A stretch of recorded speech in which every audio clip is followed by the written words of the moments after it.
Chilling tales for dark nights.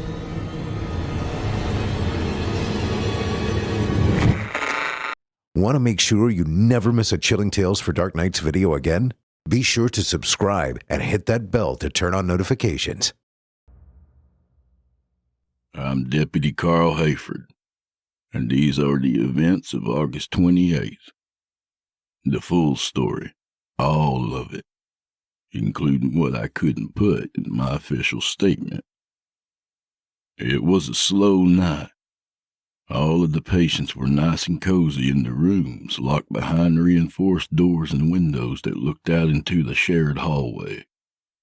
The smell of antiseptic cleaner and bleach still lingered from the maintenance crew's weekly scrubbing. It didn't bother me much. I liked the smell. It made everything feel clean and orderly. C block was where the worst off were kept, the ones that had the highest propensity for violence. The majority of the patients were criminals, or people who had had a complete break from reality and posed a threat to themselves or others, sometimes both. There were 12 cells, 11 occupied by patients, 2 of which were prone to catatonic states. Before coming to C block, I didn't know there was a difference between comatose and catatonic. I was doing my usual checks. My first stop was almost always George. I walked up to his window and peered in. George was in his 50s, and his states could last for days at a time, but he was awake for the time being. I tapped gently on the glass, and George looked up from his drawing and smiled. "Deputy Hayford," he said, and nodded. "Sorry about the light. I just woke up this morning, and I'm afraid more sleep may be out of the question tonight." I shrugged. I wasn't going to hassle you about it. What are you working on? George picked up the drawing and laid it flat against the glass. "I had a dream while I was away," he said. "The hunt continued." When he would wake, he would talk about the hunt.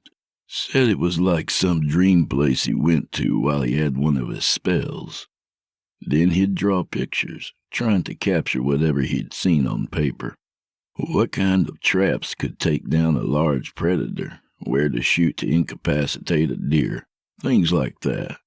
He once made a drawing of a trap that would behead a giraffe.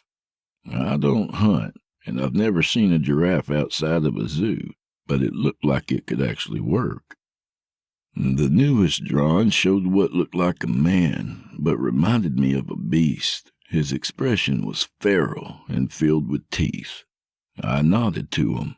"Looks good." "He's a hunter," George said gleefully, then dropped his voice near a whisper. "But also prey." I returned his smile, mine not nearly as wide, and walked on to Davy's cell. Davy's states would last for weeks, but he was never unresponsive. Davy suffered from echoproxia, a fancy way of saying he had a bad habit of copying people's movements. I know that's simplifying it, but I'm no doctor. I always felt bad for him. He was only 19 years old. If you were to walk by his room, he would watch you from the window, and chances were he'd mimic whatever you were doing. If you waved, he waved. If you scratched your chin, he scratched his chin. You get the idea. When he wasn't in one of his states, he was mostly normal. Mostly. That kid loved comic books, sci-fi, fantasy. I would bring him books, and he would speed through them. After a few years, we were friends. Well, as much as we could be given our situation. So, yeah. Anyway, it was a slow night. After I finished my rounds, I went back to the security office, where I spent most of my time watching the monitors. 2 cameras on each end of the hall and 1 in each room. The light above the east exit went red, meaning someone was outside. The monitor showed Officer Jennings, Steve when we weren't around patients, standing with the man in restraints. As I watched, he picked up the landline phone from the cradle beside the door. I answered my phone before the second ring. "Steve, what's happening?" I said, looking at the restrained man. "I wasn't expecting the new guest this late." Steve looked up to the camera as he spoke, his slick hair shining in the light of the hall. "Yeah, sorry about that, Carl. This one had to be kept under the radar. If the press got wind of it, it would have made for a much tougher trip over here, not to mention the death threats." The mention of the press unnerved me. I pressed a button to pan the camera to the far end of the hall. There stood 4 more guards, weapons drawn, and at the low ready. "Jesus Christ, Steve, who is that?" "Have you been living under a rock?" Steve asked. "Well, let's get 'em inside, and then we'll talk." I left the office and walked to the door, picking up my keys on the way. 2 key turns and the press of a button later, I was standing face to face with a beast. The man was bald, with scars crisscrossing over his scalp and a patchy beard on his face. Normal enough, but his eyes were just blank. No light, no humanity. That's as close as I can explain. Steve waved the other guards in behind them. "Where do you want 'em, Carl?" I pointed to the cell across from Davy. It had been empty the longest. Steve led the man in and removed the restraints. The man went over to the bed and sat, staring ahead at a blank wall. "Thank God that's over," Steve said. "Come on, we'll talk in your office." We went in and I shut the door behind us, leaving the guards in the hall. "What is going on here, Steve? It's damn near 2200 and you're bringing me a surprise guest that needs that many guards?" He sat down in my chair, hard, causing the springs to squeak in protest. I know. I'm sorry, okay? This wasn't my call. And as long as he's in a cell, he's fine. Besides, did you see his eyes? He's sedated, and he won't be causing any trouble for at least 8 hours. "Well, who the hell is he?" Steve raised an eyebrow at me, incredulous. You seriously don't recognize him? "If I knew, then I wouldn't have asked." That, He pointed to the man's image on the screen. is Titus Corso, who the media in their infinite empathy dubbed Killer Counselor. The name hit me like a hammer. Corso used to be a family counselor and had killed 2 entire families. A grand total of 2 men, 2 women, and 7 children. "Christ," I said. He would separate the mother from the father, Steve said. and put them in different rooms, each with 1 or 2 of the kids. He would then convince each of the parents that the other would be let go, children included, if they would kill the children in the room with them. I remembered. "Yeah," I said. The father would kill the children, then be shown into the other room where the mother had killed the other children, neither of them knowing. Both cases ended with the father killing the mother, and then himself. Steve laughed. That's the very definition of fucked up right there. "Why are you laughing?" I said, my anger rising. That thing in there needs to be put down, not hospitalized." Steve smoothed his mustache with a free hand. I'm not arguing with that. Shit, if I could get away with it, I'd walk in there and off him myself. But this is only temporary. He's going upstate to Linwood. But we've had protesters along the route, grandparents swearing vengeance, media vultures hovering overhead. We just needed somewhere to stash him for the night and get the route clear. He doesn't get the luxury of being lynched. He's going into general population at Linwood. Hopefully a bigger animal will kill him slowly and save us some tax dollars. I took a couple of deep breaths, trying to calm myself. "How long till he's gone?" Tomorrow morning, Steve said. 7 sharp. I'll call you from the hotel when I'm heading this way. I looked at the monitor showing Corso's room. He just sat there, staring ahead. I turned back to Steve. Make sure you are. I don't want him here any longer than he has to be.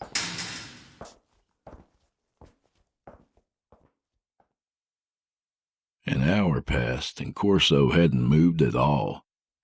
I walked the hall, holding my notepad and filling out the nightly log. As I passed Davy's cell, he approached his window, miming me, holding an imaginary notepad of his own. I smiled and nodded, knowing it didn't mean anything to him right then. I turned to the opposite side and looked in on George. He was showering, his bathroom curtain closed and steam rising to the ceiling. I was about to go on my way until I noticed the shadows. There were 2 shadows behind the curtain. One was obviously George, who had managed to keep his belly even after years of confinement. The other was a much larger man standing behind him. I immediately pounded on the window as I got my keys out with my other hand. By the time I turned my key and punched in my code, George had opened the curtain. He stood there staring at me, wrapped in a towel and dripping onto the floor. Deputy Hayford? He asked, color rising in his cheeks. What is going on? I swung the door open hard enough for it to thump against the wall. My hand was on the butt of my pistol, ready.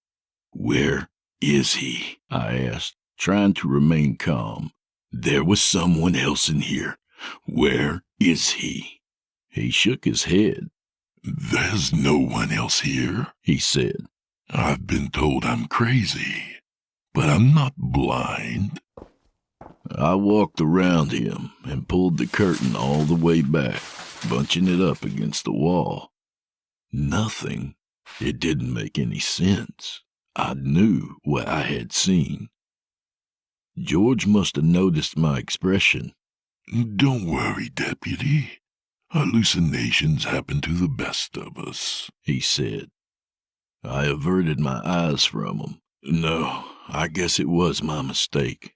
I thought, well, I don't know what I thought. I'll get out of here, let you get back to what you were doing. I could feel him watching me as I left in a daze. As I walked back to my office, I passed Corso's room. He was staring at me, his brow furrowed in anger, but his mouth showed a wide smile. He got up from his bed and hurriedly walked to the window, where he stood, looking me in the eyes. You interrupted my fun, he said. His voice sounded like his throat was full of gravel. Can a person have a little me time without having an armed guard pounded on the door? What he was insinuating was absurd. That he was somehow able to, I don't know. Get away from the window, I said as calmly as I could. Corso smiled wider and headbutted the glass. It shook in its frame, and a red welt immediately appeared on his forehead. I pointed my finger at his face. Stop. Stop it now, or you'll be cuffed again. He slammed his head forward again. Blood splashed across the glass. I can do this all day, Corso said, looking past me and over my shoulder. But I don't know how much he can take. I turned to see Davy standing there at his own window, blood pouring down his face. He rammed the glass once more before I could stop him. Davy, no! I screamed, but he was in a state and paid no attention to me.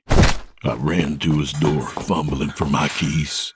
Corso struck the glass again, and Davy echoed the movement. The pen pad shook as I slammed down on the buttons. Their heads collided with the glass once more in unison. I threw the door open just as Davy collapsed. His head struck the floor with a sickening thud, and I slid the last few feet on my knees. With a quick pull on his shirt, I turned him on his side so he wouldn't choke on his blood. He began to convulse. As I tried in vain to keep him steady, I grabbed my radio and thumbed the button. This is Deputy Carl Hayford, C Block. I need emergency medical personnel down here now. A sing-song voice came through the speaker. Little baby in the dark house, you have seen the sun rise. Why are you crying? Why are you screaming? You have disturbed the house guard. Davy was still. His last breath was a blood bubble on his lips that slowly shrunk back into his mouth. I stood, then looked through the glass at Corso. I could barely make out his features through the blood. His smile disappeared, and he slammed his face against the glass, smashing it like putty. There was an audible crunch as his nose broke, and fresh blood splattered across the glass as he screamed. Who has disturbed me? The lights went out in his room, and he was gone within the dark. I drew my pistol and stepped across the hallway, aiming at Corso's window. Nearby, George spoke from behind his door. Don't, Carl. He wants you to enter. He wants to trap you. Your prey. My eyes didn't move from the window. Go away from the door, George. Get towards the back of your room. It'll be safer there. Carl, listen. George said. Don't let him talk to you. If you see him, shoot. Don't hesitate. As I approached Corso's door, it opened on its own. My hands shook as I slowly stepped into the shadows. And then I was in my house, not the apartment I'd been living in for the past few years, but the house I had shared with my family. Bright sunlight streamed through the windows over the kitchen sink, and everything smelled just as it always had. Fresh flowers. Jacqueline always loved fresh flowers. I could hear her in the bedroom, our bedroom, crying. Then I realized what day this was. It was the day she left you. Corso said. He was sitting on my old couch, blood still running from his face. I wheeled towards him and released the pistol safety. It's so sad, he continued, losing a child so young. Don't, I said. Just shut the fuck up.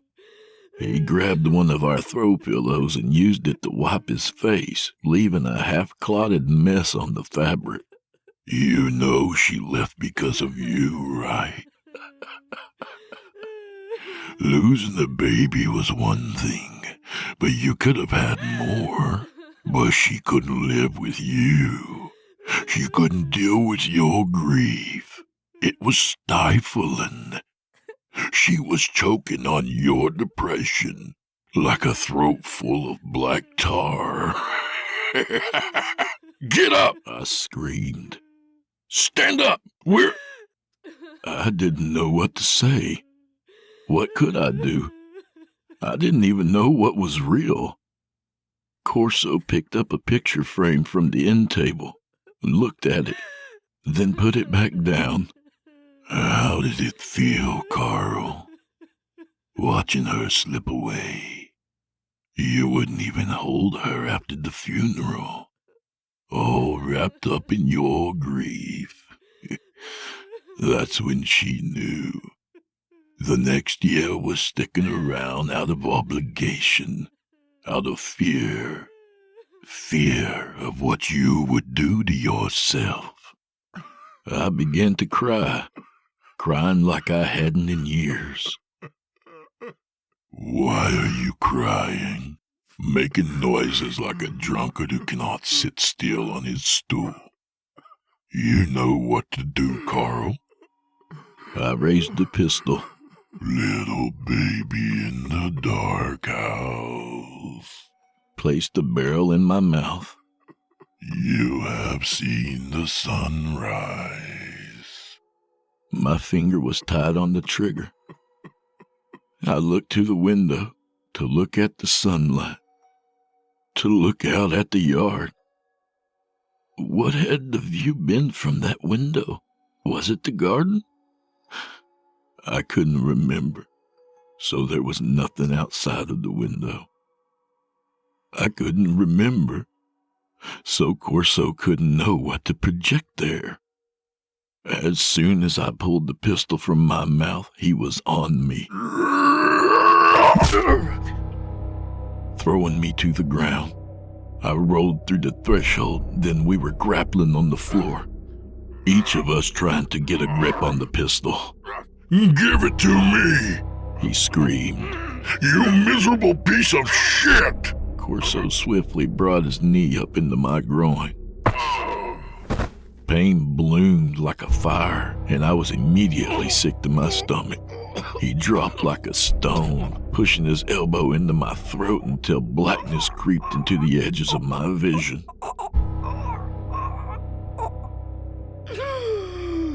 Suddenly I could breathe, and his weight was off me.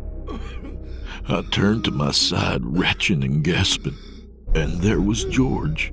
He had pushed him off of me and had managed to get his thin, hospital-issued bath towel around Corso's neck.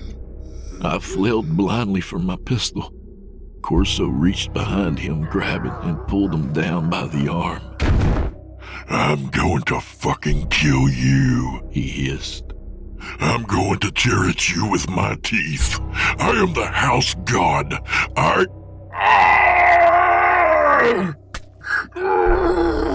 His hiss turned into a scream as George shoved his thumb into Corso's eye, his thumbnail popping it like a grape. Relief washed over me as I grabbed the pistol and quickly aimed at Corso. He reared back and away from George, his hand going up to his ruined eye. I fired over and over again, the shots deafening in the corridor. Corso looked down at his wounds, then at me. He smiled, slumped against the wall, and died. Every breath was fire. My balls ached terribly. I looked at George, standing tall and now completely naked, his body spattered with blood. I tried to form words as he grabbed his towel and covered himself once more. How? I croaked. How did you get out? He asked. I nodded. After you barged in, you left the door unlocked. I laughed, and it hurt, but I laughed anyway. He thought you were prey, He said. I nodded. I said. I was just lucky enough to leave the tiger's cage unlocked. George smiled. It felt nice to hunt, He said. The medic showed up a couple of minutes later, and within half an hour Steve showed up, bleary-eyed and half asleep.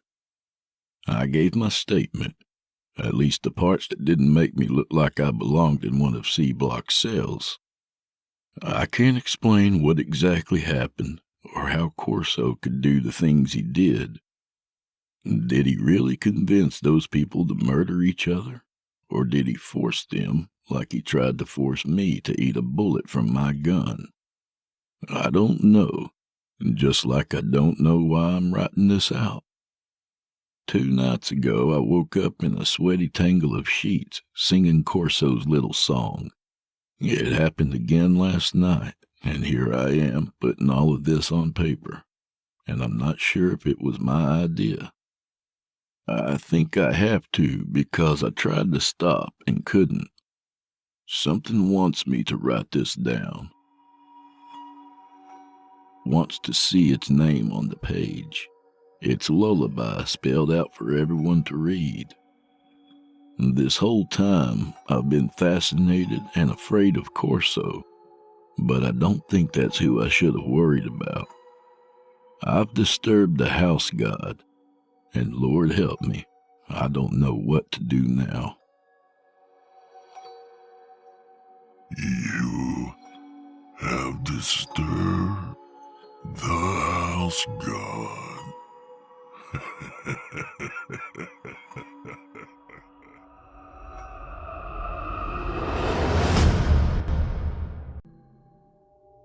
My name is Solomon Tao. On the 27th moon of the year of the shining cloud, I awoke in our encampment with a terrible feeling. For 5 days we'd been without motion in any direction, waiting for the knights to give us the order to move east, but it had not come. And so our days had been spent sharpening our pikes and shaving our arrow points, and at night there were songs and stories as we hoped and prayed a miracle would come for us. But that morning, which was gray and foggy, I sensed a stirring among the men, and one by one they woke up, and we could see fire on the horizon. And then here they came, 1,000 men, marching and on horseback. And when I saw them come over the hill, I put my head in my hands and told myself that I was not certainly dead. I could not know that this was the end. But every man in camp despaired, especially when we saw that more and more armies joined the first, until in the end there were thousands spread out around us, and we had to move from Rattle because there was no room in its fields for us all.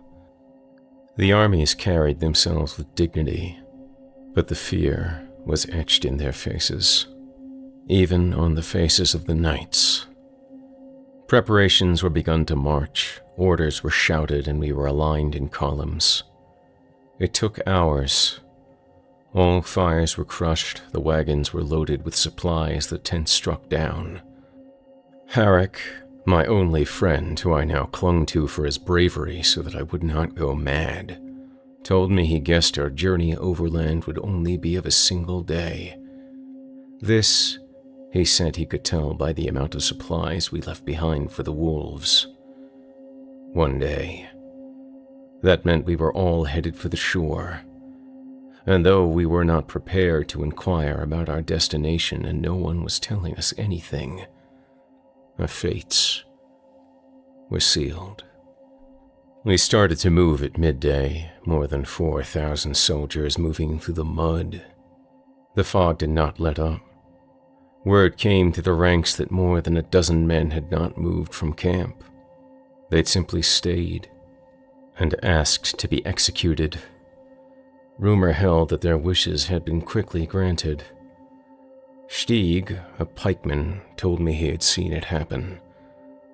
There had been humor, even when marching toward the Battle of the Cliffs of Shand, but now there was none.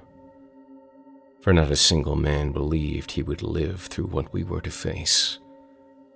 The knights were excessively harsh when a man fell out of line or a wagon slowed, and they tolerated no speech that they could hear.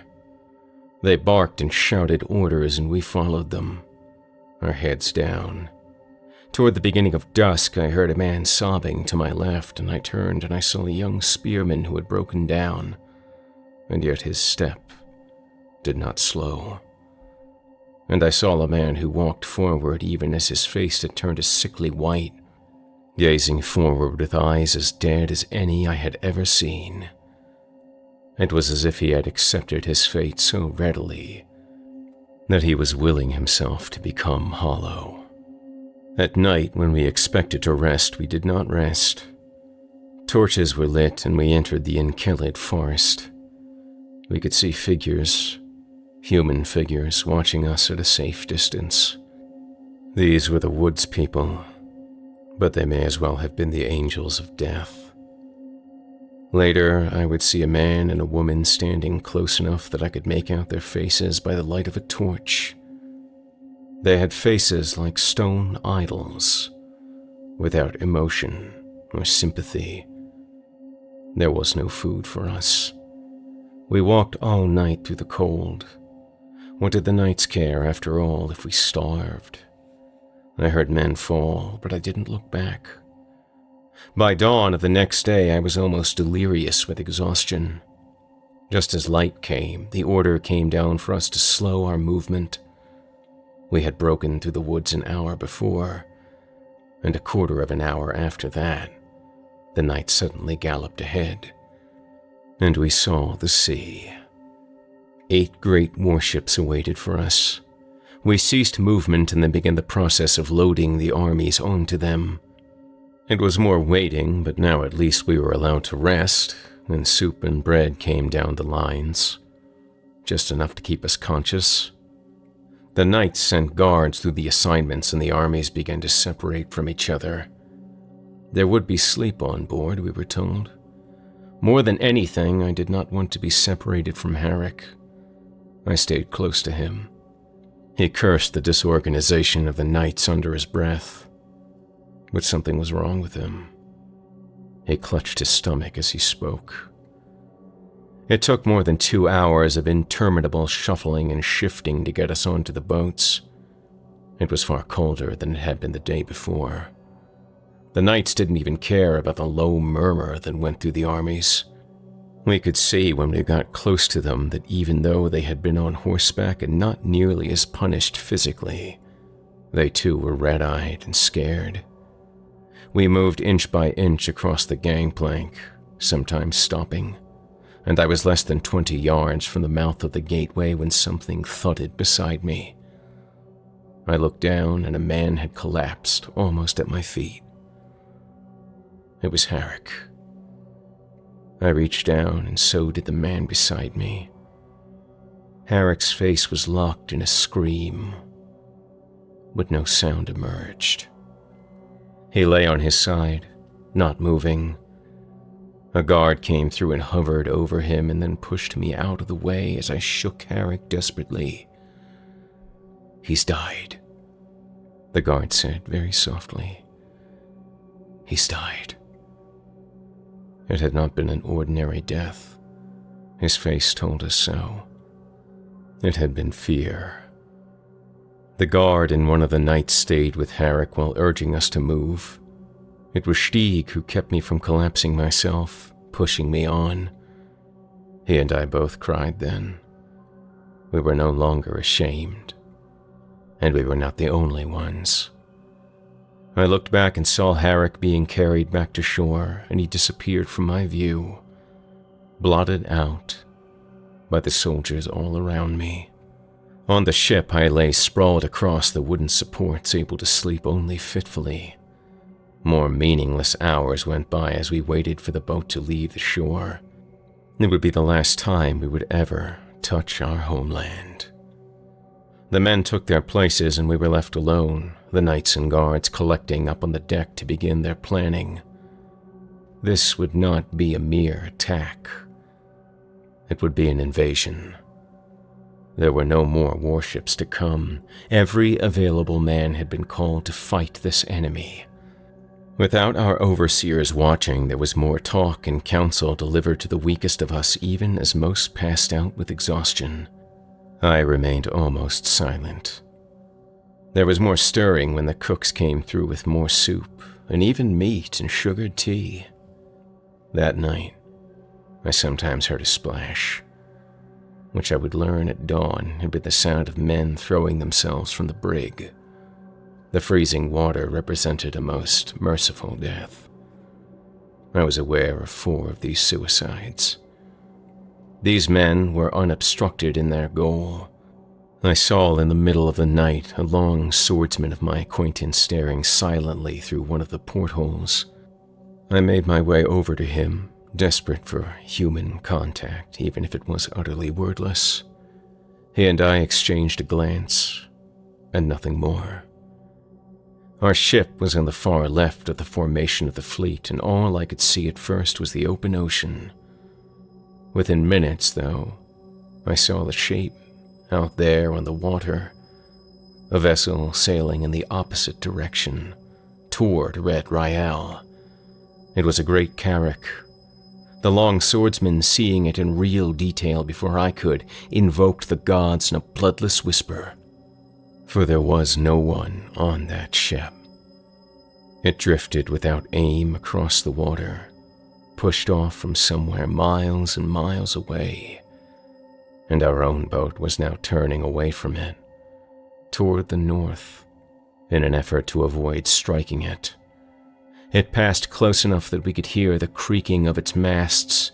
This invaluable vessel had no crew, no captain, no armies. They had been left on Alberiag to die, and none had returned. This was the ship whose soldiers we had been waiting for in the encampment back in Kareem. When it had never come, the decision had been made to merge as many armies as possible and mount the invasion. I could feel men behind us peering out into the night, watching the boat move past on its way to its natural end. It transported not even the bodies of the dead. Shortly after the sun rose, I saw that its color was not as it should have been. There was a faint yellow tinge in the sky, and upon seeing this, one of the Kalic soldiers began to wail and cry out for the gods to sink our ship in mercy. The rest of us, almost to a man, lapsed into a hypnotized silence as we watched the yellow color become more and more intense until we were sailing into a surreal blanket of warm gold, a thick fog of color that drenched every ship. To hold one's hand in front of one's face was to see it lightly bathed in that sickening hue that we had only heard rumor of. Some began to speak of mutiny and desertion, of seizing control of the ship. But soon enough the guards came down from above, and Sir Roderick then appeared in the hold. And then he spoke. "We are landing on Alberiag." He went on to say that we could, if we wished, write to our loved ones, and our messages would be held on board for the ship's return trip to Red Royale. 2 guards began to pass out parchment and ink. Sir Roderick began to instruct us then, explaining in the driest terms the procedures we were to follow upon disembarking, procedures that we had to follow to absolute precision to save seconds. It would be only a march of 2 miles to our attack point. The ship would touch the shore of Alberiag in less than 6 hours. He spoke further of divisional assignments and said there would be no rear guard, no man left on the beach. For 4 of those 6 hours, the idiot cleric Christide led us in a mass that he pushed ever onward, his voice becoming hoarse, having to stop for water dozens of times as he spoke every word he could from the Book of the Sun. Finally, he could simply speak no more. For the last 2 hours before we landed, men lay on their planks staring at the ceiling above them, or paced back and forth, muttering to themselves, or simply sat with heads in hands, or, like me, prayed. The sky above the sea was drenched in a thick amber glow as if the sun had caught fire and was dying. Sometimes the sky would seem to flicker as if lightning were trying to press through from another realm. Night and day had no meaning here, as since the summer of the previous year, that sky had remained constant over Alberiag through every hour. 60 minutes out from shore, and we began to hear a sound we'd never known existed. There had been no tales of it. One had to listen close in the beginning to hear it over the waves. It was the sound of 1,000, perhaps 10,000 creatures, not humans, more like animals, baying animals who had congregated and were now emitting a common cry of excitement and anger. It rose slowly all around us, and by the time land came into view to the north, every man was hearing it, and every man, including Sir Roderick, had gone quiet, listening to this awful cacophony, which was constant and unyielding. We began to see through the amber cloak the features of the undefended shore so much like our own back home. Sir Roderick commanded us to begin to maneuver into the optimum position for a swift disembarkation, which meant pressing against each other near the keel. 4 lancers began to frantically ready the gangplank for opening. We weighed in so tight against each other that it was difficult to breathe. We had to hope that the steersman would not cause such an abrupt landing that the contact would crush the men in the first ranks. My breath came shorter and shorter as we heard the bottom of the boat scrape the shoals. And then we had landed. A messenger lad shouted out and the gangway began to lower, allowing that diseased light to flood in. No one hesitated to exit the hold that had held us captive, even though the sound of that cloud of dissenting, angry voices became much louder when the cold air struck us. We lined up on the shore, having very little room to maneuver, shoved this way and that by the momentum of whichever soldier moved to one's left and right. The horses, the dogs, and the weapons were offloaded from one of the ships with great speed. It was obvious to me that things were moving much more swiftly than had been planned. The knights must have sensed the new panic among us that the mysterious outcry was causing. When all of the men were off the boats, the lines that formed in order to move quickly toward the weapon caches came together fast. The knights had to shout louder and louder to get their words through to us, and many of the men seemed to have stopped responding, their movements becoming as slurred as their speech when drunk. I was handed a halberd and immediately was urged to start to march. As for sticking to the formations described to us on the ship, this plan seemed to have been abandoned. We were to simply go forward, as quickly as we could. The soldiers began to march. I knew no one anymore. The faces were all unfamiliar. We reached grass. A wide field was stretching away from us, but the grass was dead and withered. The tumult of buzzing voices was getting louder and louder, coming from just up ahead. A man on my left dropped his blade, and when he reached down for it, he stayed on his knees, and then curled on the cold ground as if wishing to sleep, like a little boy, and no one stopped him. Another man dropped to the ground, having lost his footing, and he made a half attempt to rise, but from the despair etched on his face, I knew that he would not get up again. And his eyes closed, and he collapsed right there, like a doll. The knights were shouting orders over the din to stop for nothing when we were engaged. The healers had all been issued weapons as well, so there would be no medicines or treatments for the fallen. On a certain call, they abandoned their horses, leaping from them, and raised their blades, and at the top of the hill their shouts became full-throated, red-faced cries, their sound utterly lost beneath the enemies. Now, our visibility had been cut to just a few hundred yards with the intensity of the amber fog. Over the hill, just up ahead, was the fissure, a crack in the earth more than a mile wide, with a mouth 20 feet high. Inside it, utter darkness. Now torches were rapidly lit all around, including mine, as a boy of no more than 14 anointed my free hand with flame. I was out in front. I would be among the first 100 men in, even in front of the mercenary ranks.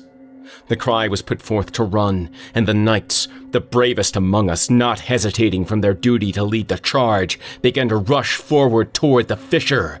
I ran. The footing beneath me was firm. I could see, reflected off the roof of the fissure, a flicker of light. And then another. And another.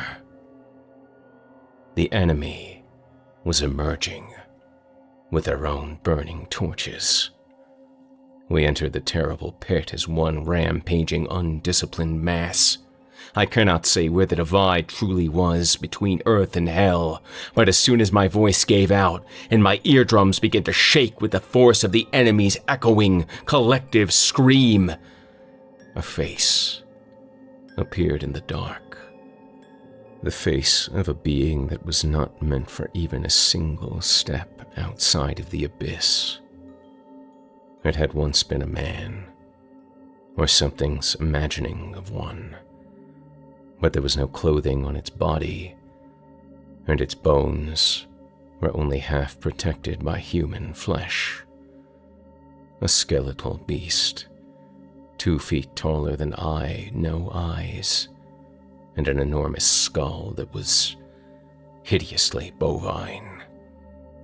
It had not hands but claws, a filthy sword gripped in one, a torch gripped in the other, and its jaws opened and closed many times in a single second, like a machine come to life.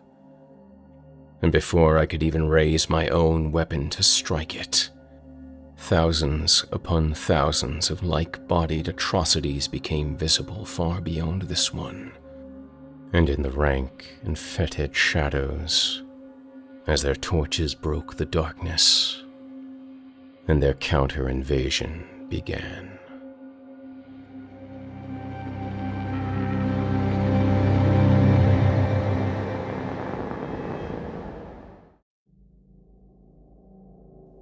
Vestwell Subway was a pedestrian tunnel which ran beneath the busy A37, linking East Lidford with the west.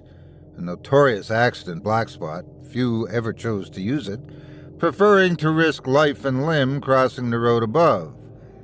Indeed, many fatalities have been recorded at the site, not all of them the result of road traffic accidents.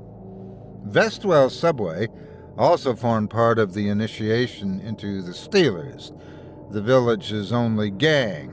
A gang Matthew had wanted to join since first hearing of their antics on the playground as a young boy. Now, faced with the gaping mouth of the subway, Matthew was forced to question that desire. "I'm sure you've heard the story," said Callum, pedaling his bike in wide, lazy circles around Matthew. "But I'm going to tell you what really happened anyway, just for kicks." He pulled up alongside Matthew and grinned. "I won't leave out the gory details either." "I know all I need to," said Matthew a little too quickly, panicking in case his fear had transmitted in his voice. If it did, Callum either chose to ignore it or add to it further. "The thing with the story of Cotton Joe," began Callum, the name sending a shiver of cold the length of Matthew's spine, "is that it's all true, every last word of it." Francis frowned. Up until this point, he'd busied himself with his bicycle, having turned it upside down, balanced it on its seat, engrossed in rotating the pedals and watching the back wheel spin. He did this often, and when asked as to why, he simply replied that he was checking. As to what for, he wouldn't say.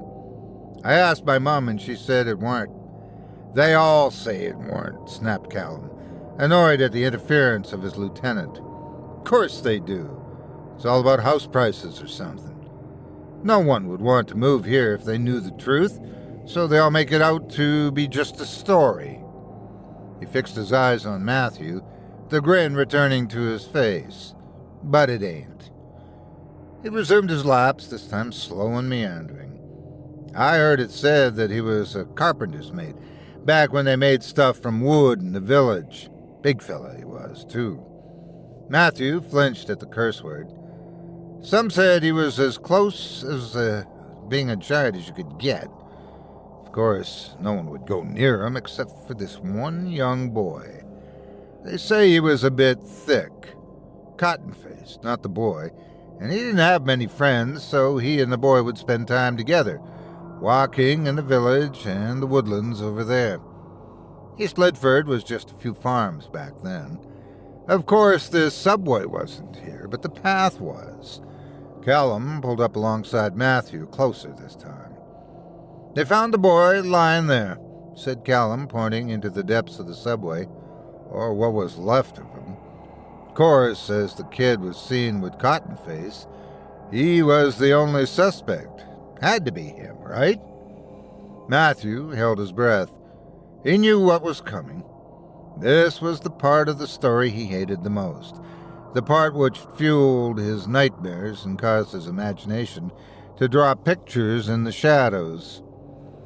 The villagers, they set the dogs on him, thinking they'd see justice that day, continued Callum, unabated. Scott and Joe fought them off and broke their necks one by one before retreating into the woods over there. Tell him why they call him Cotton Face, said Francis, transfixed by the rotations of his bicycle wheel. I'm getting to that, snapped Callum. Those that saw him running into the woods said his face was torn to pieces like a real proper mess. His eyes hung popped and empty from their socket, his lips gone, likely dissolving in the belly of one of the dead dogs. Callum leaned closer to Matthew, his voice barely a whisper. Those that have seen him since say he wears a bloody cotton mask to cover his face. Those that live do, anyway. Callum remained close to Matthew's ear, his breath, sweet-smelling, like pear drops, and warm, did nothing to dispel the goosebumps which covered Matthew's flesh. He shuddered involuntarily. Satisfied that his work was done, Callum resumed his laps once more. You know what we need to do to join, right? Shouted Callum, picking up speed. Matthew nodded. He hoped, harder than he'd ever hoped for anything in his life, that now was not the time for the initiation. To join the Steelers, you gotta walk through Vestwell subway after dark, said Callum. Matthew nodded again. Alone. I know, said Matthew, his voice quiet and low. We'll watch, won't we, Francis? Francis righted his bike and nodded. He wore a faraway look on his face, a look that troubled Matthew. Secretly, Francis recalled his time in the subway, a time he would never be able to forget as long as he lived. He didn't envy Matthew having to go into the subway. Francis knew that he wouldn't do so ever again. Sometimes he wished he hadn't done so in the first place, though he'd never say as much to Callum. Yeah, we'll watch, but we won't come in. You go alone or you don't join. It's that simple. Matthew looked into the mouth of the subway. It ran for no more than 20 meters, and there was a slight curve to the right, which began at around the midpoint of the tunnel. More than half of the exit was visible from this side. Matthew swallowed hard. No matter what the time of day, no matter the season, the sky at the end of the tunnel always appeared dark and gray. They said that Cottonface had his den in the walls where the passageway curved. They said if he's going to be there, that's where he'll be. They said other things, which Matthew hoped were not true. So let's say 8 o'clock tomorrow night. Your mummy lets you out past then, chided Callum. It took Matthew a moment to register that the question was directed at him. He looked at Francis and nodded. Francis, now a sickly shade of gray, looked away. Yeah, he said, his voice faltering. 8 o'clock. It was one of those rare school days which passed all too quickly, much to Matthew's dismay. Countless times he'd sat through a tedious math lesson, eyes fixed on the clock, urging the minute hand to reach 12 and end his torment, it steadfastly refusing to hurry on its way. Today, that same hand seemed to whirl at an incomprehensible speed, as if mocking him. Today's lessons had fallen on deaf ears. His mind had been otherwise engaged. The drone of the teacher lost amid a trail of dark thought, and his date with Vestwell subway. News stories that his young mind had paid little interest to when they first broke suddenly came back to him in startling clarity. How many was it that had been killed crossing the road above the subway? 5, 6, maybe even 7, that he knew of during his 13 years. He was certain that there would be more if he had had half an inclination to research the real death toll, but that was just it. He didn't want to know how many people had died on that road. He didn't want to know how many children had gone missing in that subway. Was it 3 or 4? And it was always children that went missing in there, never an adult. He was afraid. Of course he was. He also knew that Francis was afraid, too. Francis had already suffered the ordeal, yet he was still afraid.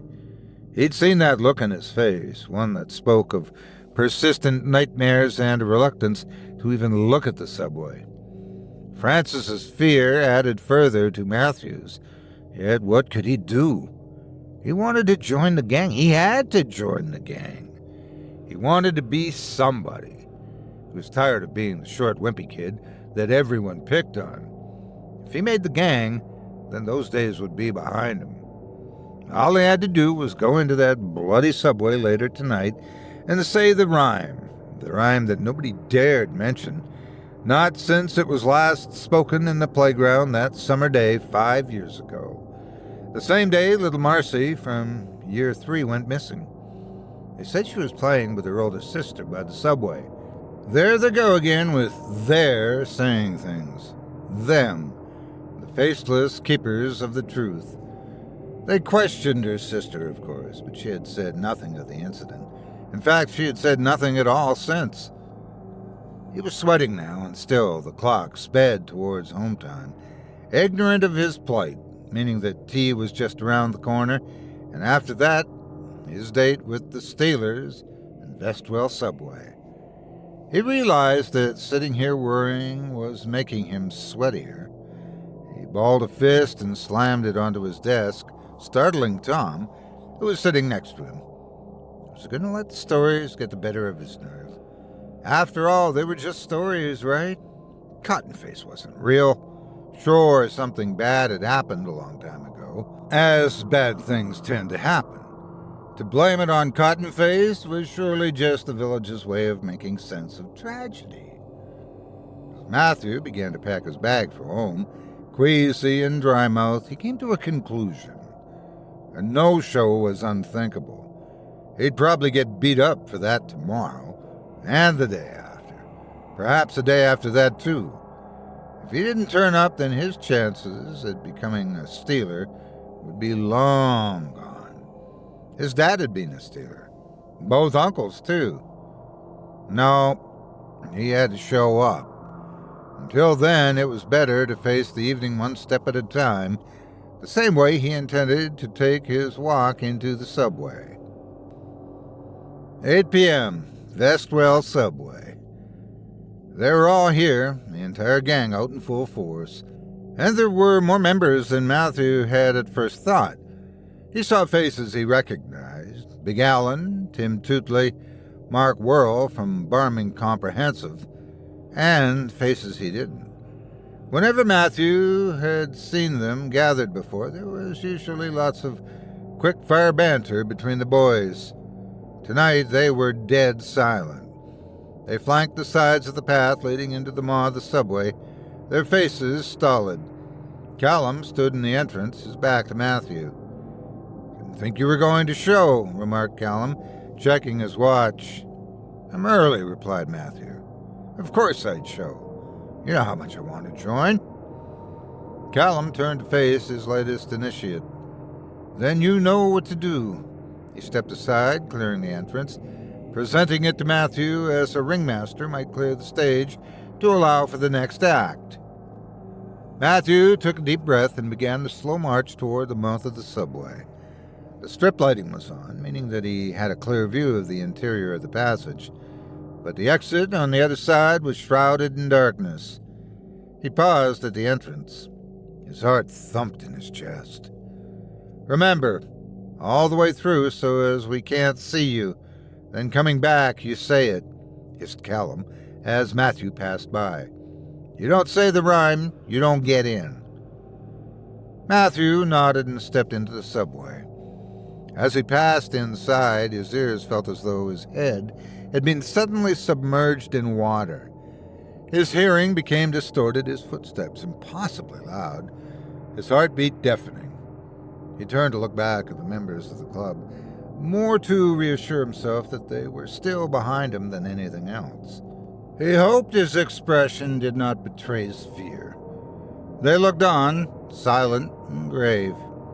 As he progressed further into the tunnel, His hearing began to clear until all seemed normal again. His footsteps, though still loud, reverberated off the tiled walls, and his heartbeat steadied. The lights above him fizzed and flickered. Unperturbed, Matthew pushed deeper into the subway. As he approached the curve, he began to slow, taking another cursory glance back toward his peers. Each craned his neck so that they could easily watch Matthew and his progress. Callum stood with his arms folded and smiled. He said something that was lost somewhere in the distance between them. Matthew took it to be an instruction to keep going. He chose to navigate the curve on the outside, the furthest point from where the den of Cottonface was said to be. He saw nothing but polished tile walls, yet he felt no less uneasy. Solid wall or not, this part of the subway seemed much colder than the rest. He quickened his pace and disappeared into the gloom. "Let me know when you're at the other side," called Callum, his voice booming through the passageway. Matthew took this to mean that they could no longer see him from their side. "I'm there now," he lied. A pause. "I said I'm there." "We heard you," shouted Callum again. "Make your way back and make sure you say the rhyme when you get to the middle."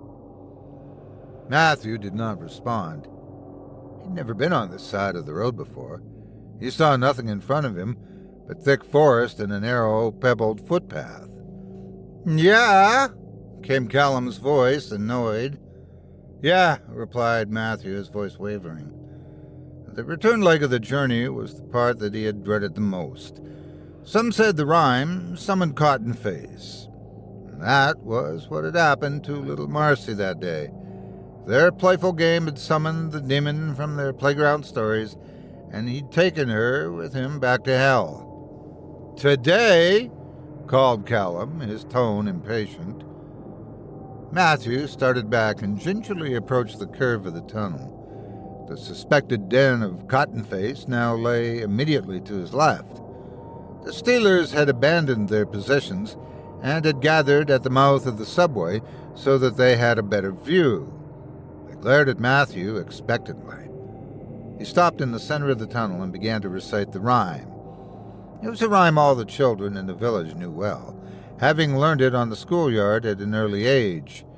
Passed from generation to generation, the ballad of Cottonface would outlive them all. "O'er field and day, across the way." "Louder!" interrupted Callum, his voice sounding distant and distorted. Matthew took a deep breath, realized his legs were trembling, and started again. "O'er field and dale, across the way, the boy did perish, or so they say, his body torn, strewn o'er the place, died at the hands of Cottonface." Silence. Matthew stared at the crowd of boys. The group of boys stared back. Then, one by one, the lights illuminating the subway went out. Muffled cries of surprise emanated from the mouth of the subway, but sound impossibly far away. The passageway was thrown into total darkness, disorienting Matthew. He began to panic. A whimper of fear escaped his lips. To his left came sounds of movement. Something large was stirring, slowly, as though rousing from a deep sleep. His brain screamed at him to move, to run, to get away from this place as fast as he could. But his legs refused to move. They were heavy, detached, as though they weren't really his, as though they were somebody else's limbs sewn on in place of his own. A face emerged from the darkness in front of him, a pallid, terrible face, with slits for eyes and a bloody-stained mouth.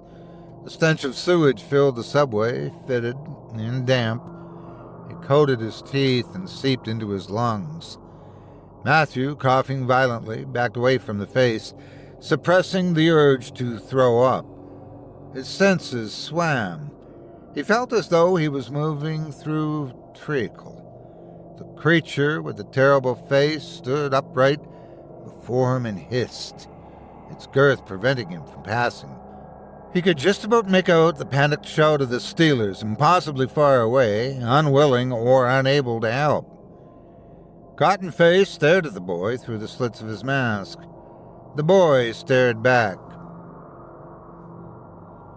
Although there were 15 witnesses, all of whom gave mostly the same testimony, the body of Matthew Walters was never recovered.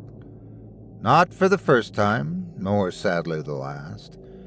The village of Lidford mourned the loss of one of its children. Counseling was offered to those present that night, though none of the boys chose to attend. It's said that children have remarkable powers of recovery when it comes to psychological trauma, and while many agree this to be true, perhaps there's a more telling indicator as to how the young process tragedy so readily. The stories that we pass around the playground are often born of such horrors. Though often dressed in magic and fancy, these fairy tales serve as both a record of past tragedies and a warning. That we so often choose to ignore their warnings speaks more of our inherent childish curiosity than our fear of the unknown.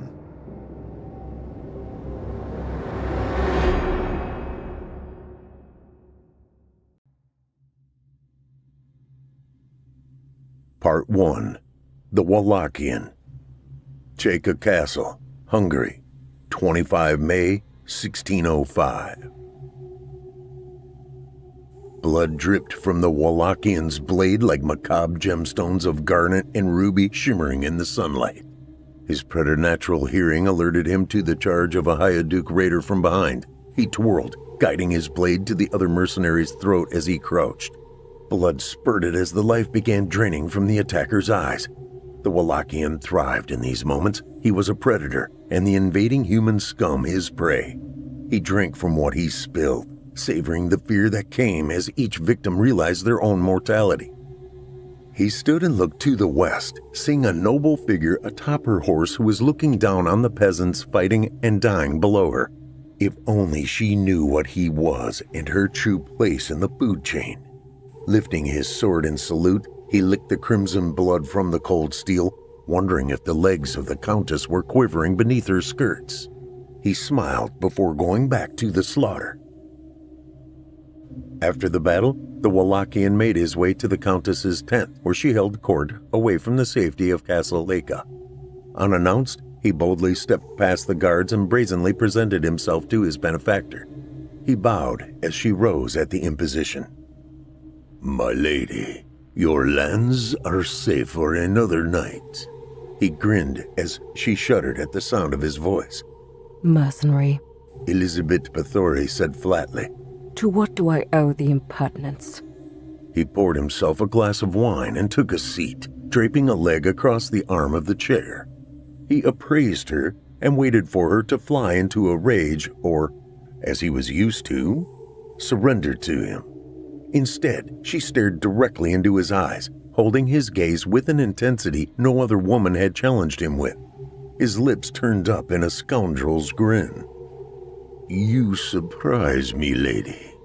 He broke the silence and took a sip of the claret-colored wine.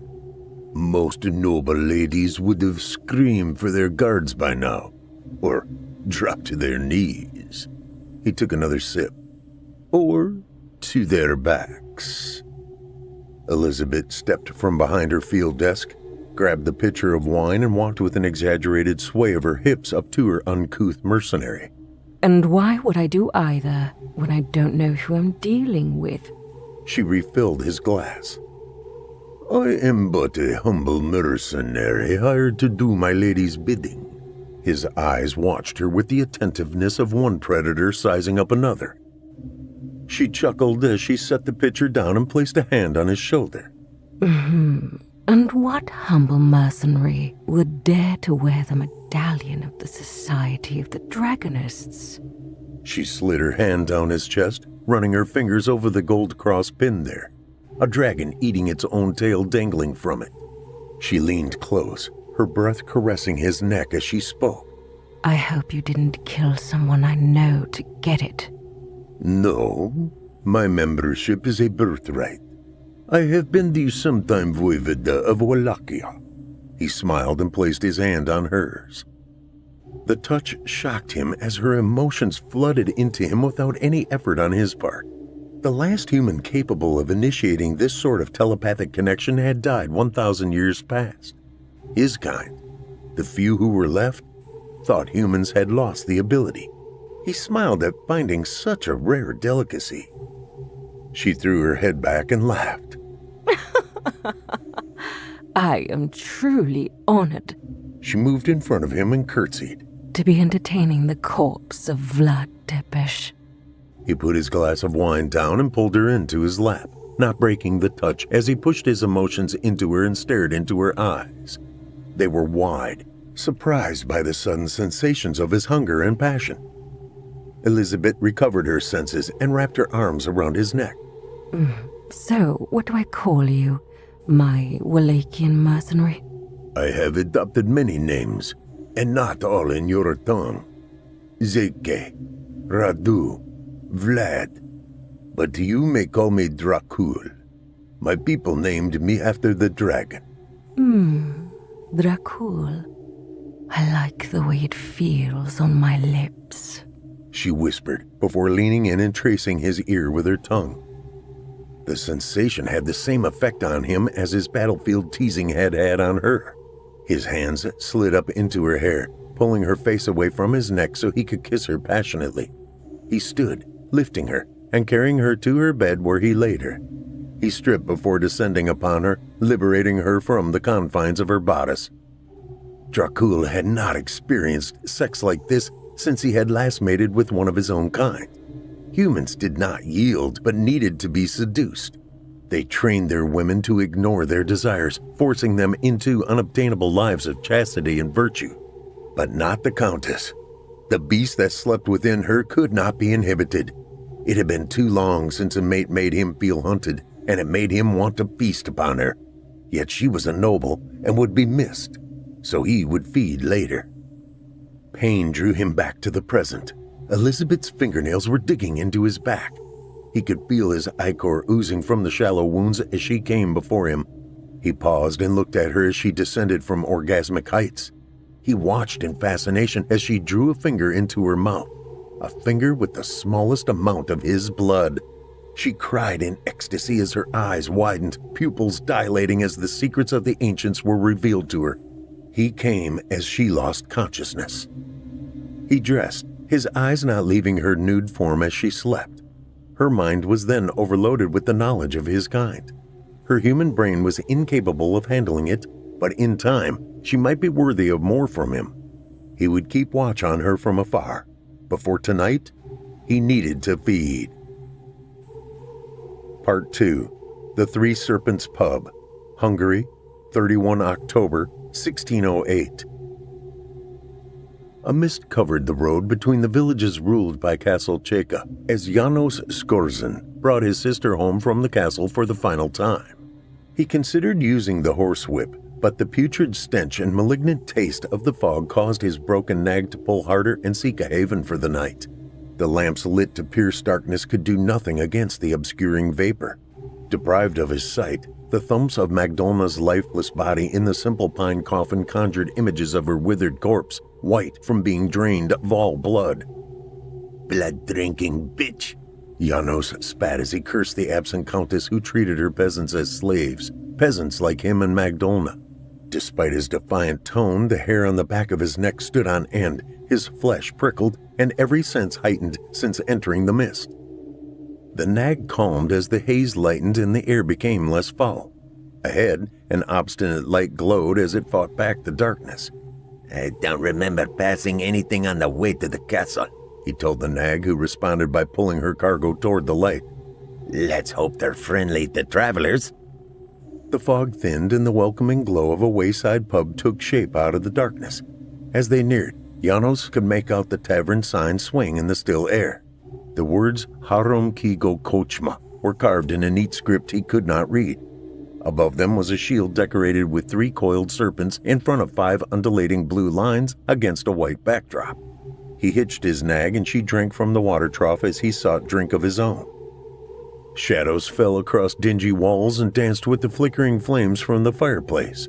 A pot of stew boiled, belching the scent of broth, cheap cuts of beef, and whatever vegetables the tavern owner could scrounge. Each bubble popping released a bland odor that neither offended nor attracted a diner. Only hunger pangs would draw a weary traveler to its nourishment. As he moved away from the fire, Janice's nostrils were treated to the fragrance of lavender, thyme, and hyssop as each step ground the herbs and rushes strewn across the floor to hide the pub's natural damp and musty stench. Janos's weary eyes scanned the room as he stepped toward the bar. A circumspect barkeep considered him for a moment, then diverted his attention to pouring himself a drink. In a corner, their faces concealed by shadow, 4 men played a game. A comely wench cleaned up, gathering mugs, bowls, and utensils long abandoned by other patrons. He rummaged for a dinar and slapped a coin on the bar. "Staying the night?" The barkeep, a plump old man with long hair crowning a shiny bald head and a silver beard to match, considered the coin before pocketing it and fetching his guest an ale. "If you've got room." "I? Upstairs? Just you?" "Just me." His tone betrayed lonely despair. "This?" The old man held up the silvery coin in ancient, cracked fingers. "We'll get you the room and another ale. If you got another, you could have a ladle of soup and kettle in for the night. She's a pain in the arse and not much to look at now, but she's a true artist when it comes to folking." Janos took a moment to appraise the barmaid. At the back of his mind, a memory scratched for attention. It was obvious that once she had been the village beauty, but the bitterness she nurtured had twisted her into a crone before her time. "Now, I think I'd rather keep my money." "Most smart men do." The old man made the dinar disappear. "So then what about the not-so-smart men?" Janos stared into the old man's dark, soulless eyes and tried not to shiver. "Well, they say she could teach evil to Satan." Janos spat at the mention of the Dark One's name. The old man did not. "Is that true?" "Let's just say she's taught me a thing or two." The old man held Janos' stare for a long moment before bursting into a belly laugh. "Your room is the last door on the left." His eyes glanced at the 4 men gambling in the corner with dice. "Fair warning, Janos. Stay away from the table in the corner and don't be disturbing my other guest staying upstairs. The one in the room on the right." He sipped the ale. "Something don't add up. I've never been here before. How do you know my name? And host only one boarder?" The old man grunted and turned his back to Janos. Shaking his head at the man's disrespect, Janos took a swig from the mug. His gaze settled on the 4 figures sitting at the table in a darkened corner. He pushed from the bar top and crossed the room. "Hold, Janos. Didn't old Ordug warn you about us?" Janos halted when the man closest to him spoke. "How the fuck does everyone know my name?" The man to his right delivered the answer in a voice that gurgled as if the man were drowning. "We know you well enough, Janos Gorzan." The man looked up from the tabletop littered with coin, 5 dice, and spilled ale. His eyes were all white, with only fine, scantily perceptible circles marking where pupil and retina once focused the man's sight. His face pale white, while the hand clutching his ale mug was an all-too-natural purple red. It can't be," Janos stammered. You're Benedict. I saw you die when the Ayaduke burned our village." In response, Janos' fellow peasant removed his scarf, revealing a gaping slit running from ear to ear in a macabre smile. Despite 3 years having passed since a gorilla's knife slit his friend's throat, the mortal wound still oozed blood, and maggots red from feasting on it undilated en masse. Janos recoiled from the sight, and Benedict wrapped his filthy scarf around his neck to conceal his mortal wound once more. "It's been a long time, brother." The man on his left spoke once more. Jiry? Janos asked, disbelieving his ears at the sound of his deceased brother's voice. Yes. His brother glared at him with the same white, lifeless eyes. The front of his peasant's cap was stained black at his forehead. Forgive me if I don't take off my cap, brother. It seems stuck on, and I don't think you'd like what you'd see if I could take it off. Janos stared at his brother, who took a bullet during the Bolshoi uprising 3 years before. The impossible figure. He began to wonder if they were all impossible figures. Laughed, while Janos searched for his voice. Brother, you're white as the thighs of our most noble countess. Jiry spat a blob of spittle and blood on the floor at the mention of Countess Bathory and washed the vile thoughts down with a slug from his ale. Have a seat. You look like you've seen a ghost. Janos pulled up a chair and took a seat. Haven't I? You and Benedict died the same night. He pointed and wagged his finger between the two. He glanced at the other figures, their faces obscured by shadow as they averted their gaze back to the table. He could make out that one, the hooded figure, seated next to Benedict, was a woman. Her cloak was that of a noble rather than peasant stock. The other an old man, one whose hands had grown tough as leather through working the soil. You were supposed to protect your sister, the gravelly voice boomed. Not lead her to the dragon's den yourself. His father revealed his face, free of wound but not of blame. Eyes white, but still capable of piercing a son's soul with accusation. Janos recoiled as if from a blow. Father, I didn't know the Countess would be the consort of the devil. Old Ordug glanced in their direction as he idly wiped down a glass. You could have found her a nice man. Lucats, perhaps?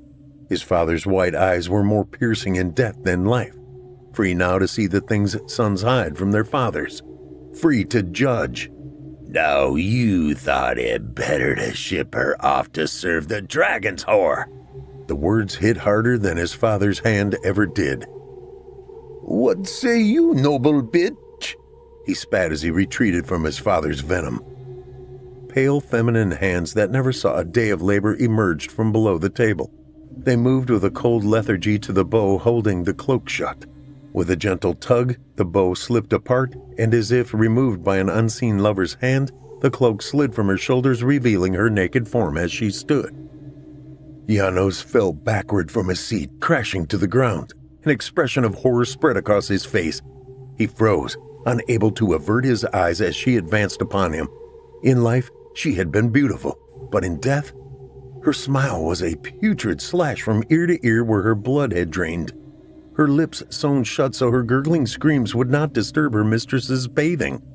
Oblivious to the pain, she opened her mouth. Coarse linen, stained brown from dried blood, stretched, but would not yield before ripping through the skin. You can save me. Her voice gurgled. Her skin grew loose as if her body were separating from itself. In 2 years, the she-dragon will open her gynecium. I am Zhushka, and my mother is Anna Zelesny. Tell my mother my only lessons will be of suffering and torment. You speak as if you're not dead. What kind of demon are you? One who still walks among the living. Find your courage, or else the only poise I shall learn from the gynecium is this. As she spoke, her hair fell from her scalp in clumps, skin sloughed off from muscles which soon followed. Organs, now stripped of the noble girl's outward elegance, plopped onto the pile of discarded flesh. The skeleton's empty eye sockets accused him for a moment before the skull cocked to one side in a final ghastly appraisal before it too clattered to the pub floor. Janos scrambled to his feet and bolted for the door. I wouldn't go out there. It's an ill-tempered folk. Who knows what doom lurks for you out there tonight? Old Ordug said as he poured a drink and slid it across the bar. And you would have me stay with those demons? One of whom is a pile? His voice trailed as he pointed to where Zhushka had collapsed. Nothing remained, not even a stain. He turned back to the table, and there in the shadows the woman sat, once more cloaked. I will sleep with my horse. The howl of a wolf, answered by the rest of the pack, greeted him as he cracked the door. He glanced at the barkeep, who nodded toward the waiting drink. It will help you sleep wherever you lay your head. Janos tossed the drink back and thought better of the stable. He hastened across the floor of the tavern. As he reached the stairs, the woman spoke. Hurry. You only have 2 years to save me. Find my mother, Anna Celeste. Janos took the steps 3 at a time. Sleep came in fits for Skorzen. He awoke to use the piss pot, trying not to wake too much before he stumbled back into bed. As his eyelids drooped, he heard his sister's soft whisper. Janos, dear brother. He rolled over, covering his ears. No, go away. You're a demon. You're not my sister. No, Janos. Come to me. You need my help. No, leave me alone, demon. He yelled into the darkness. I'm right across the hall. No, the old man told me not to disturb you. I called you. You will not disturb me. With a whimper, he slid from his bed and, against his better judgment, crossed the hallway and barged into the other boarder's room. The fog had retreated, allowing moonlight to cast its silver glow on the feminine shape huddled under the covers. I swear to God, if you are not Madonna... His voice caught in his throat as the human shape moved under its covers. It's me, dear brother. The shape spoke as it sat upright, the covers sliding from the corpse of his dead sister. She opened her mouth and a rat scurried from it. Fear not, Janos. She smiled. I am not here to curse you, but to warn you. Warn me of what? He stared out the window, the secrets and hidden danger concealed in the darkness preferable to the sight of Magdalna's reanimated corpse. Yourself. Let go of me. You did not do this to me. Forgive yourself and let go of your anger. Or else... Or else what? He stood and gawked at her. You're not my sister. You're a demon. And this... He motioned to the room. This tavern is hell. He spat. Janos, listen to me. Let go. Don't seek vengeance on sleeping monsters. Or else... Something in her voice made him pause at the door, his head turned to one side. Or else what? If you're truly my sister, you'll spit it out. In 6 years, you shall be tempted to desecrate the resting place of a sleeping monster. Resist the temptation, or else you shall share their fate. He shook his head and stepped through the door. Skorzen awoke on the side of the road slick with morning dew to see his old nag munching on grass before the day's final push home. He looked around to find the fog and the tavern gone. Good riddance to a bad dream, he spat as he stood. Part 3. The Prisoner, Cheka Castle, Hungary, 20 August 1614. For almost a decade, Dracul the Wallachian had watched her, listening to the ebb and flow of her emotions. The human woman had captivated him as no human had before, even those he made his brides. The last time he felt this way was for his first wife from his own kind, the one who died in the Great Purge when humans almost made them extinct. Elizabeth had embraced the life of blood. He wondered if she was a descendant of the vampire race. Such hybrids were once fairly common, but none had been found in more than 500 years. She must be protected from the fools that would execute her for being her true self. He watched her staring longingly out the window into the foggy, ethereal moonlit night. She turned but did not see him as he moved faster than her human eye could track. He paused again and studied her, wondering at the mysterious thoughts one like her could lose herself in. And I saw the woman, drunk with the blood of the saints, the blood of the martyrs of Jesus. When I saw her, I marveled greatly. He interrupted her musings. She turned to the mercenary who once knew her intimately. I knew you would come eventually and free me. Oh? Dracul crossed the room toward her like a wary predator sniffing an ambush. His ancient eyes scanned the room. The only exits a pair of windows, one of which permitted his entry. A brick wall stood vigil where a door had once allowed the occupant to leave. A slit in the masonry, he presumed, allowed food to be passed. Blood calls to blood once one knows the secret. She slipped her nightgown from her shoulders. I want the gift only you can give. He had heard the rumors of her debauchery. If she had vampire in her blood, she had embraced her chimeric nature.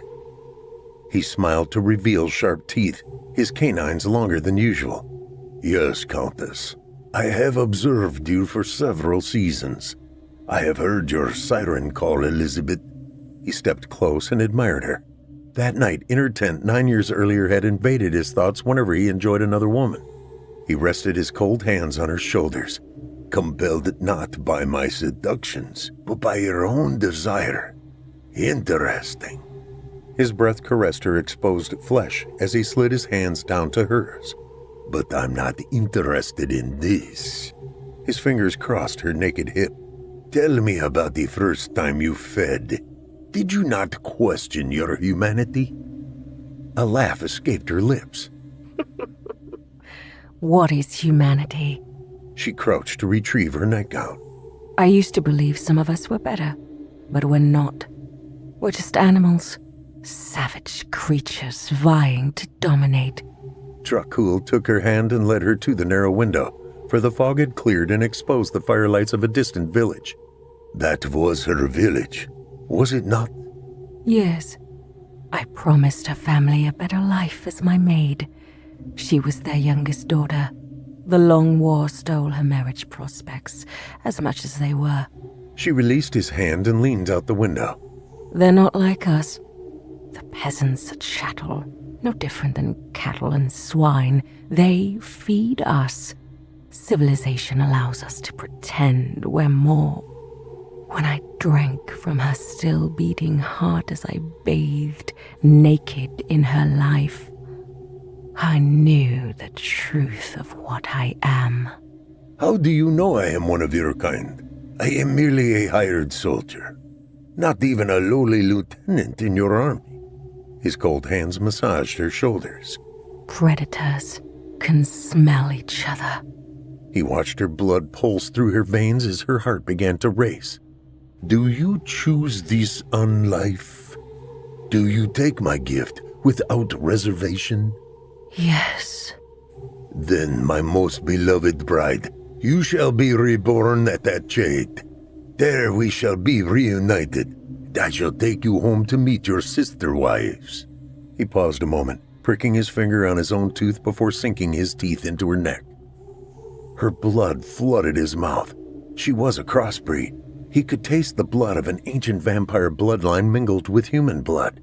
Once such a human had been a delicacy for his kind, and feasting on one an orgasmic delight as well as a culinary one. As her hands grew cold and she lost consciousness, he slid a finger into her mouth. She suckled from him, feeding off of him as he fed off of her. He had to fight desire and nature to not drain her of life. Part 4. An Unholy Union. Ached, Hungary, 31 October 1614. Dracul watched the mound of dirt his newest bride was buried under. The day after he fed on her, her captors had found her lifeless body. He had been careful to remove any drop of blood or sign she had a visitor. They did not notice, nor would they have cared if they had noticed, the puncture wounds on her neck. Her slumber was so deep that they assumed her dead, put her in a coffin, and dispatched her to Ached to be buried in anonymous infamy in the soil that raised her. To the human cattle, the soil would be forever tainted.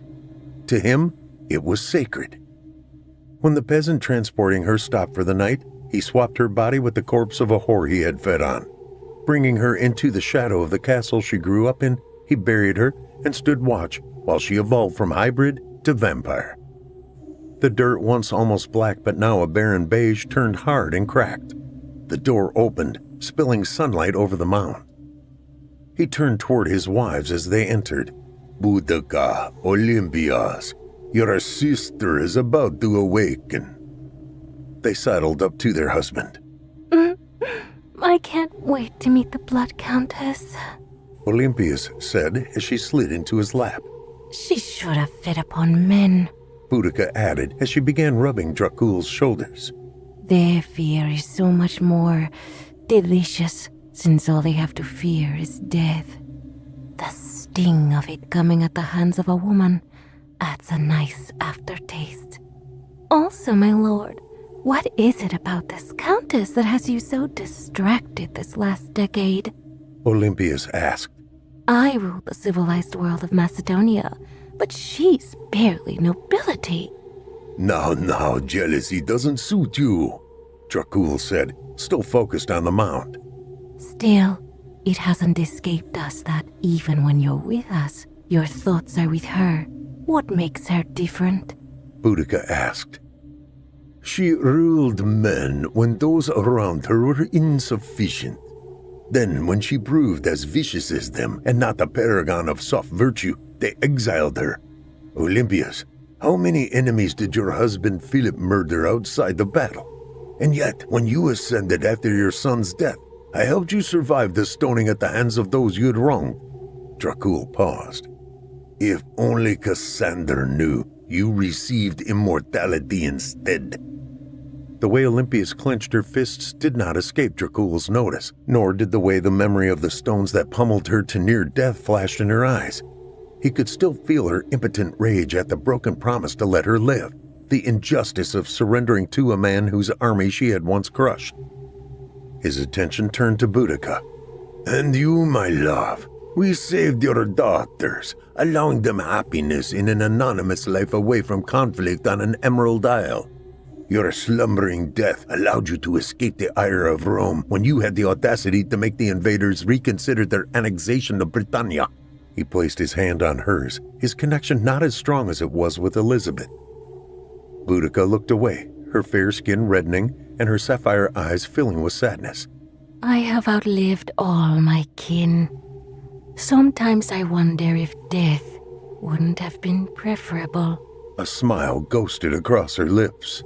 But Eanoa and Lanosea lived long and in peace. And, he continued, she has something neither of you have. She was born with the blood of my people mixed with human blood. My kind has not known of a chimera for 5 centuries. The muffled screams of a woman waking up drew the trio's attention. Our sister awakens, Olympias observed, sliding off Dracul's lap as they silently watched Elizabeth's fingers break through the dirt. Dracul stood to help his new bride as she was birthed from her native soil. Her emotions flooded out of her and into him. He could feel how powerful she felt. Her new sisters draped her nude form in fine robes. She was shaking with hunger. My love. Dracul lifted her and carried her to his seat, settling into it with her on his lap. We'll get you cleaned up, and then your sisters will teach you how to hunt. She looked around her, daylight streaming through the window and across their faces. It's day. I thought we slept during the day. She mused aloud, her voice weak from the effort of digging herself out of the grave. Her new family laughed. My dear sister, Olympias spoke. there are many myths we tell humans to keep our identities safe. That daylight kills us is just one. How can we be accused of feasting upon them when we mingle with them at the market when the sun hangs high in the sky? Or touching a cross?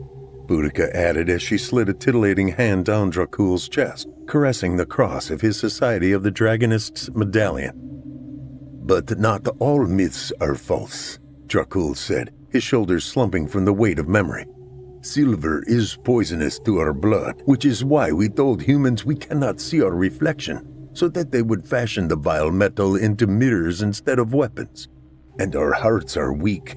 Piercing them is always fatal. Dracul could feel as the power she previously felt dissipated and gave way to fear. I thought we were immortal. Yes, my new love, we are immortal. However, we can be slaughtered. He caressed her cheek. But for now, I must prepare a new home for my new bride. I have acquired a new castle in Transylvania. Yes, sister. Boudica took Elizabeth's hand and helped her off Dracula's lap. It will be dark soon, and you need to eat. It's easier to hunt when humans cannot see. And, rumor has it, some peasants are planning on desecrating your grave. My grave? Elizabeth looked around the humble shanty Dracul had brought her to. It's a false grave, Dracul said. When you were placed in a coffin after your captors thought you dead, I swapped your body with that of a common prostitute. I brought you here, to an abandoned peasant's house in Stuttgart. They've been bragging about the desecration all morning, Boudica explained. The two brides led Elizabeth to bathe in the last warmth of the day's spring sun. They are filled with anger and overfilled with confidence, Boudica added, meeting Elizabeth's eager eye. They sound delicious. Part 5. The Cemetery. Ached, Hungary, 31 October 1614. They should have kept the beach buried in Cheka. We wouldn't have had to travel so far. Janos spat as he and his fellow conspirator crept towards the Bathory family crypt. I'm glad they moved the blood-drinking monster, Lukács replied. Bring the taint back to the land that birthed it, I say. They dropped their tools before the tomb entrance and studied the door to determine the best way in. As they started their work, a lithe shadow cast by the full moon slithered across the ground. It snaked its way toward the unsuspecting men. Tonight, Lukács, tonight, we avenge our sisters, Janos snorted. We fought for the Pija when her husband wasn't there. We bled and died for their war. But tonight, we make sure she is dead. Fucking nobles. No justice for us, but when their blood is spilled, the king appoints an interceptor. Did you hear what happened to Lady Zeletti's daughter? She testified her daughter was so tortured that her skin slid off her body. Scorzon froze as the color ran from his face. What did you just say? The only response was a faint whimper. Lukács? Not seeing his fellow conspirator, Janos twisted to look behind him. Lukács, a man who had once wrestled a bear, hung limp in the embrace of a pale, slender, feminine shape whom he should have towered over. Clad in black, her features were hidden until a cloud passed in front of the moon. Lukács? His friend's head lolled to the side and his eyes rolled backward. His tongue hung limp from his mouth, frozen in silent shock. The woman's face was buried in his neck. A flicker of recognition flashed across the man's face. Help me! The predator stopped feeding and stared at Janos, her face more youthful than when they had served under her command a decade earlier. The cloud passing from the moon bathed her face in silver light. Lukács' blood was smeared across her smiling face. She began to laugh. Help me! Lukács pleaded. Janos turned and ran. He did not dare glance back at the horrific scene as Countess Bathory feasted on a lifelong friend. He ran faster as the gate and safety entered view, but a hand grasped his ankle and he tumbled to the ground. He rolled and kicked in a vain attempt to break the iron grip. When he looked up, Janos watched in horror at two beautiful women who had emerged from behind a gravestone. Sister, dinner thinks it can escape. A woman of extreme pallor and copper hair stared down at him with gray eyes. She licked her lips. Yes, sister. It's so delightful when they run. It adds something sweet. The blonde replied. The pair moved in a blur. Janos screamed as Elizabeth's now needle-like teeth sank into his neck, and his world turned dark.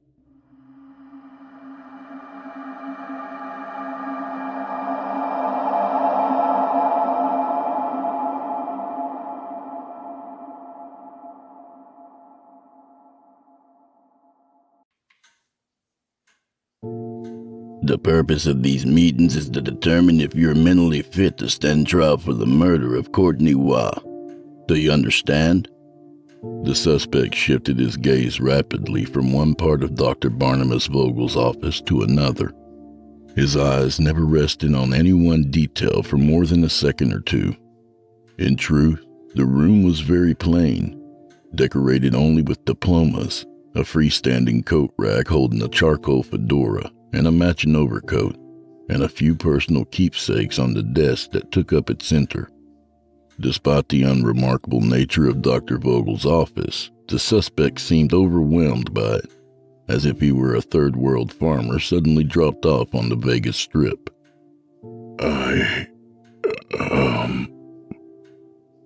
Can you repeat the question? Do you understand why you're here? I like your suit. That whole look you have going on. His voice was weak and coarse, his tone almost hollow. What do you call that? Dr. Vogel smoothed out the lapel of his tweed sports coat, thinking to himself that his fashion sense might be called academic/jazz fusion. He kept his thought to himself, though. They weren't here to talk about him or his clothes. Please answer the question. Do you understand why you're here? Dr. Vogel asked, this time more slowly. Because my lawyer says I'm crazy, the suspect said, looking down at his own fidgeted and shackled hands. We're here to judge if you are fit to stand trial, Mr. The doctor let his sentence trail off, hoping the suspect would fill in the blank, but it didn't look as if that was going to happen. At least not without some nudging. Still not ready to give us a name, huh? I don't have a name, the suspect said, looking at Dr. Vogel as if he were daft. They took my name.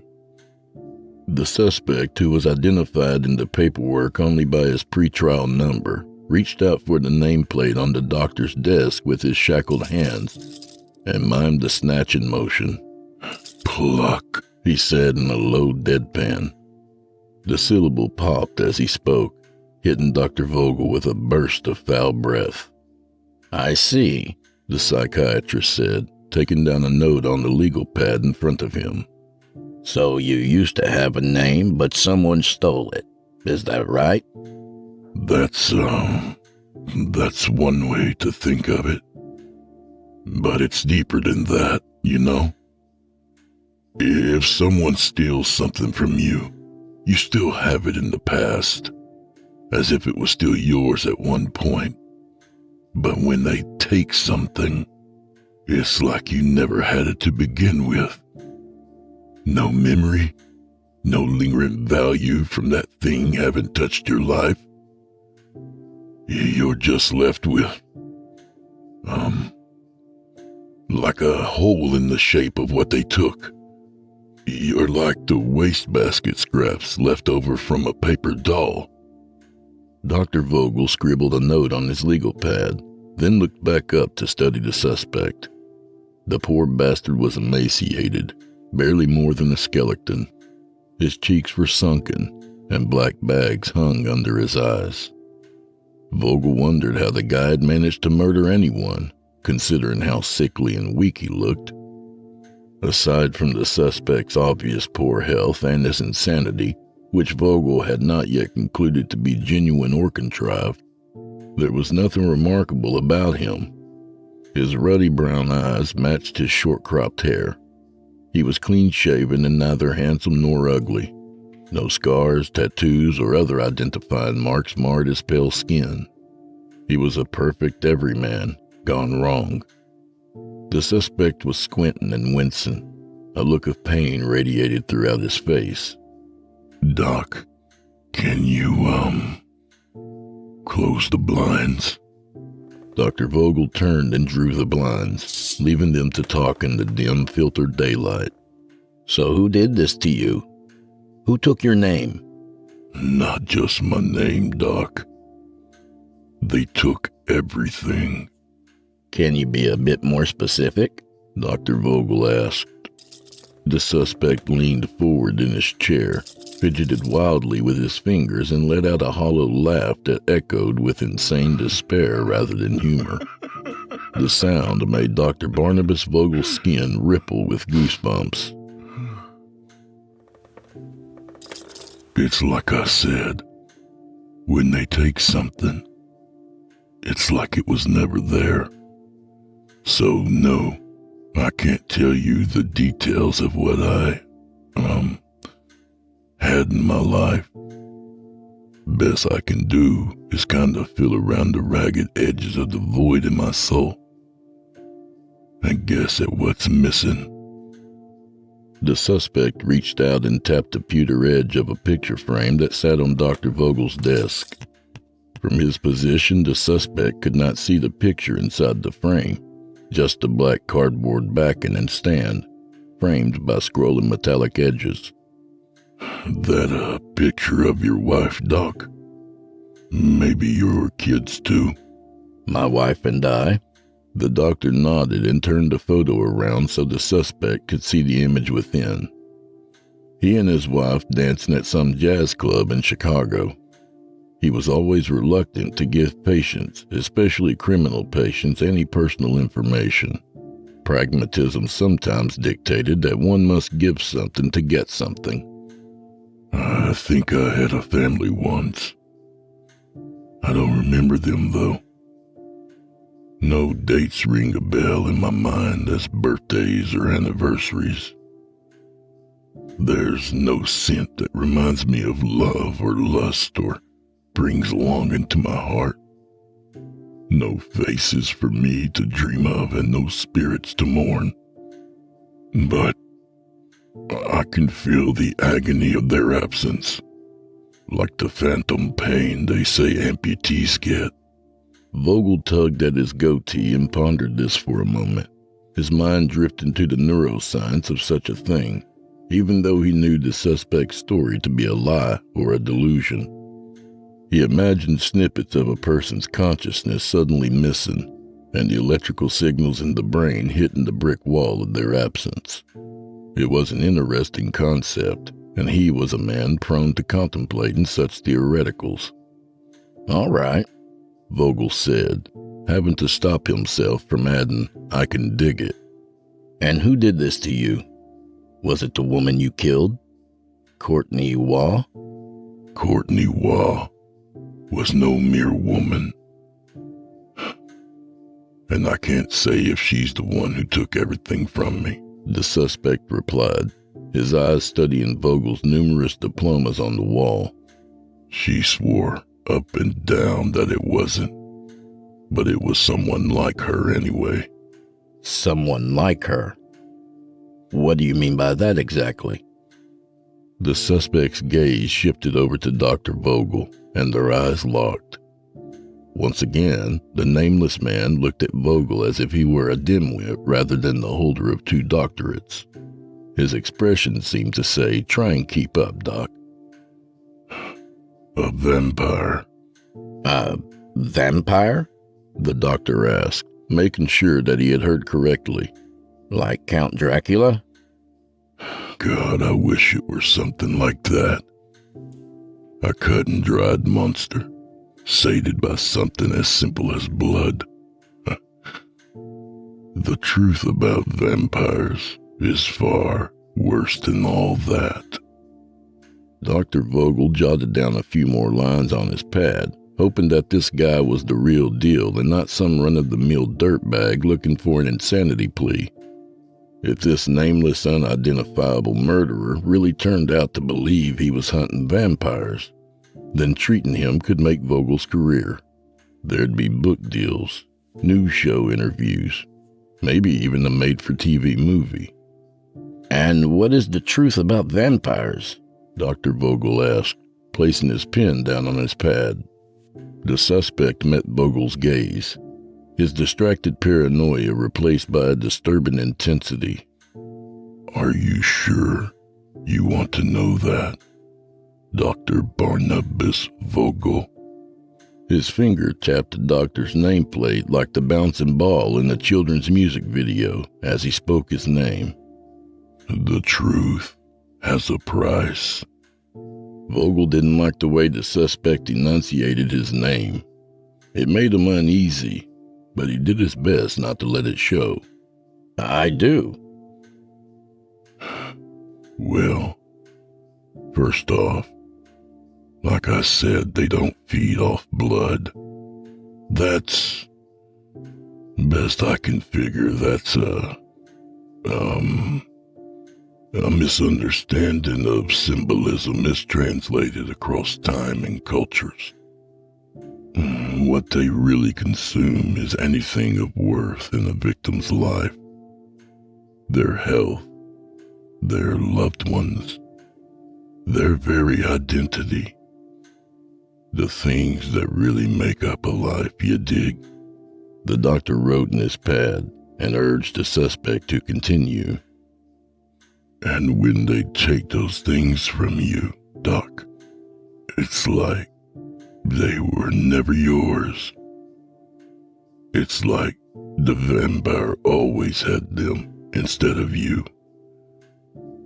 That woman you've been in love with for 20 years, she's been bedding the monster for 2 decades, and you've never met her. The idiosyncrasies of your speech that you picked up from your old man turns a phrase that only you and he, and maybe your granddad say. You've never heard or uttered them, but the vampire has. The years and years you've put into learning the piano never happened. And somewhere, some evil thing is playing Satin Doll, while you stare dumbly at the ivories. The suspect hunched over and pressed his palms against his forehead. Deep, wavering breaths escaped his lungs. It's okay, Dr. Vogel said. Take your time. It took a minute or so for the suspect to regain his composure. When he sat up, he was wiping tears from his haggard face. The flush brought to him from crying actually gave some life to his complexion. The doctor handed him a tissue, which he took with a mumbled thanks. For all the terrible power they have, though, vampires do have weaknesses.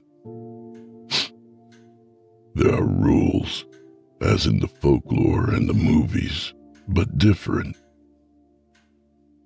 They don't sleep in coffins, and you can't keep them at bay with a cross or a clove of garlic.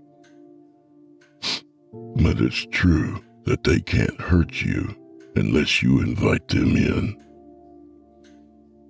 Not like into your house, but into your mind and into your heart, the nameless man said, tapping his own forehead, then laying his hands over his chest.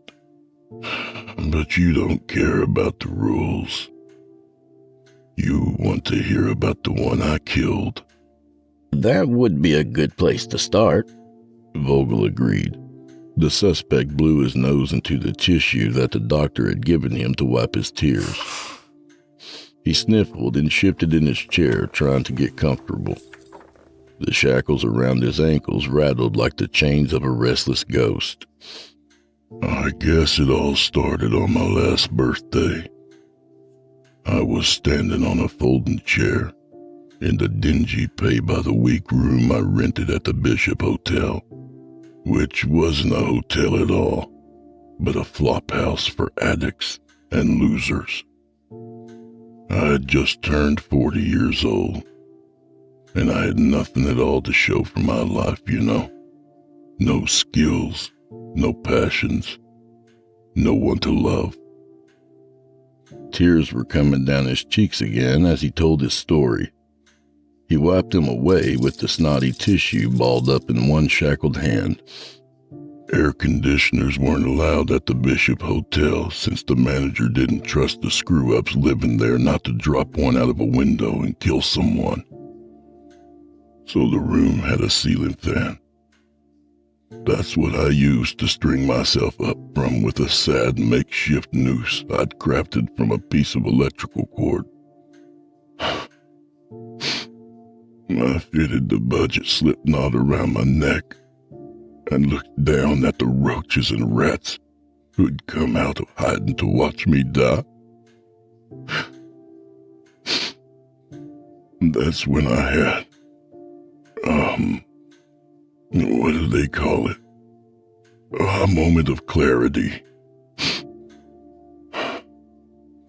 As I looked down at the vermin around me and got ready to kick out the chair, I took a moment to reflect on my life and realized that I had no life. And I don't mean I'd fucked it up or threw it away.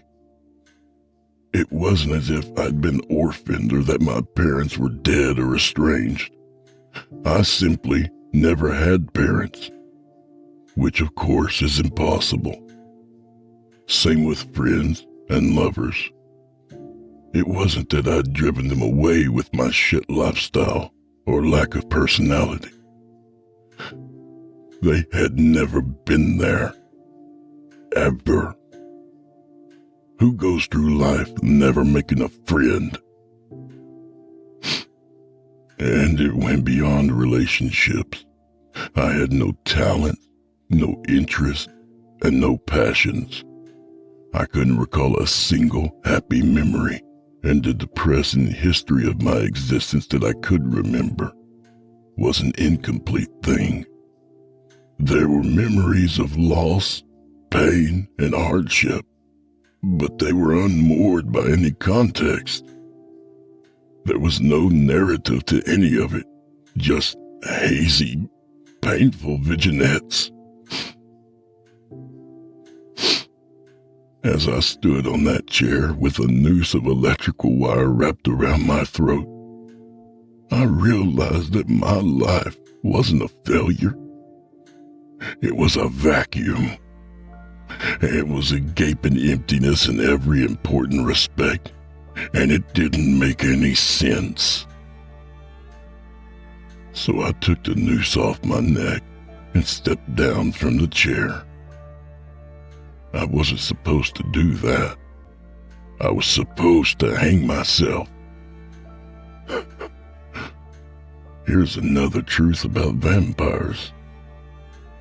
Despair is how they kill their victims, the ones they don't turn. Despair so deep that you don't even try and remember what caused it. But I got lucky. He reached up with both shackled hands and played with his goatee as his watery green eyes darted toward the ceiling. Fat teardrops ran past his trembling frown. I'm sorry, he muttered. It's hard going down this road. You don't need to apologize to me, Dr. Vogel said. The suspect gave the doctor a sad smile, then went back into his story. So, I spent a lot of time after that just trying to make some sense of my existence, or lack thereof. Walking cleared my head, so that's what I do all day, from dawn to dusk. For a while, I was pretty sure I was insane. But the more I wandered around the city, the more I saw that I wasn't alone. The same emptiness that gripped my soul was prevalent all around. That kind of thing is invisible to your average Joe. Most of us are so self-absorbed, but I had eyes to see. Maybe because I had no self to be absorbed in. Where others just saw junkies or bums or crazies, I saw that black void. I could tell what had happened to them. So I started watching these people, then talking to them. They were sad, interchangeable husks, dead-eyed and hollow-voiced. None of them lasted more than a week after I'd spot them before sucking on a tailpipe or walking into traffic. Like I said, that's how the monsters kill. Vampires don't rip out your throat. They just point you to the gallows. The man with no name reached up for his throat and wrung his fingers in strange patterns, as if he were throwing up gang signs. Hoarse, ugly sobs issued from his mouth, followed by a torrent of tears. His crying was unabashed and free of shame. It was the kind of therapeutic crying that Dr. Vogel wished he himself was capable of. Perhaps we should take a break and meet again tomorrow, Dr. Vogel suggested. The suspect nodded and mumbled a thank you.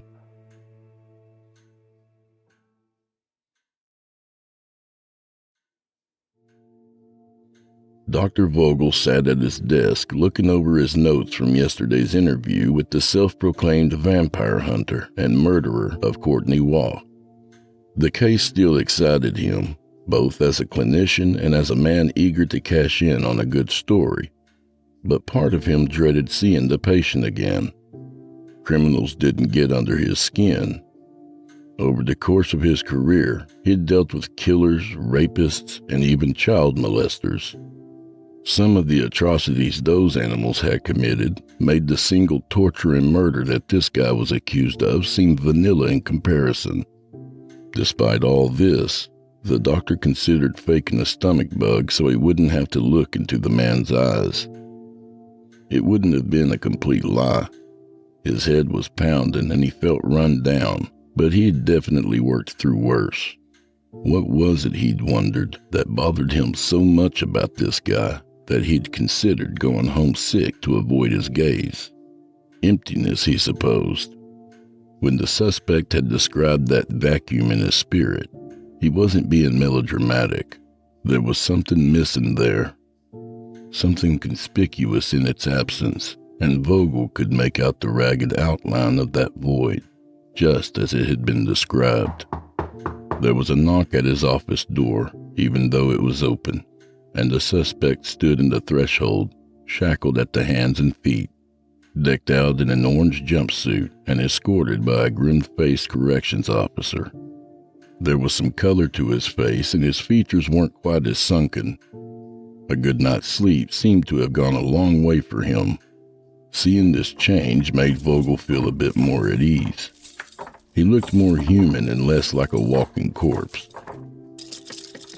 Good afternoon, the doctor said as his patient sat down and the corrections officer connected his leg shackles to the wooden chair. Once the suspect was secured, Dr. Vogel dismissed the guard, who seemed happy to leave. Dr. Vogel, the suspect said, tapping on the doctor's nameplate as he spoke, just as he had done the day before. You look better today than yesterday, Dr. Vogel offered. The suspect smiled. There was almost genuine happiness on his face, which was a huge difference from the last time they met. They let me talk to my wife last night. It was just a few minutes, but her voice, man, it's music. You know what I mean? Dr. Vogel offered a curt smile but didn't respond. The fact was he didn't know.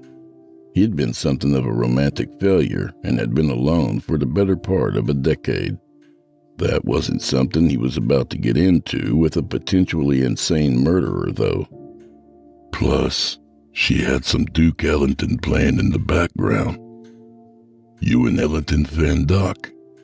Vogel was feeling angry with the man before him, and he wasn't sure why. Generally speaking, he was a man of patient temperament, but these simple, innocuous questions were getting under his skin. Perhaps, he considered, it was his headache making him grumpy. Yesterday, you were going to tell me about Courtney Waugh and why you killed her. Do you think we can get back into that? Yeah. Yeah, that's why we're here, right? Indeed. Dr. Vogel took hold of his pen in one hand, his pad in the other, then leaned back in his chair. So I told you how I could spot people like me. Poor bastards who'd had everything good cut out of their being by some evil creature. It's like I told you.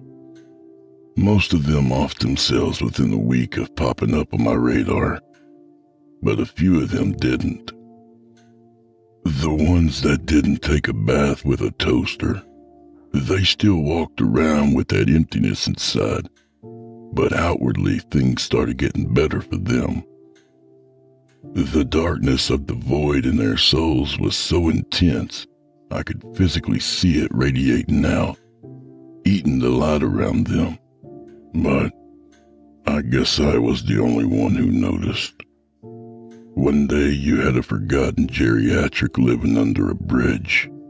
The next, they're a lawyer, or a rock star, or a trust fund playboy. And no one ever noticed the change. Except for me, that is. I could ferret them out because that void from what had been taken from them had become a vacuous singularity that only I could see. A black hole that could never be filled. You see, the truth about vampires is, no matter how good they have it, they are never sated for long. There's nothing that can undo that original loss. No stolen thing quite the right shape to fill in that blank.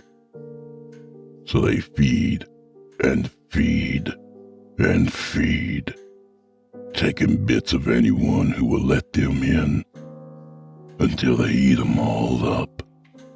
You said that once a vampire took something from a person, it's as if they never had it, and the vampire always had, Dr. Vogel commented, tapping his pen against his pad. But you could remember that this person who, let's say, is a rock star today was a vagrant yesterday? Yes and no, the suspect answered. It's more feeling than memory, you know? Like the aftermath of a hazy dream or some cousin to deja vu. But beyond that, I can see in them that same yawning blackness within my own heart, but grown out of all proportion. And that's what I saw in Courtney Waugh. Tell me about that, Dr. Vogel urged. How you met her, the course of events that led to her death. She was the common thread, you know. There was this old lady named Mary who I knew was a victim, just like me. I guess her name wasn't worth taking, so she got to keep it, but nothing else.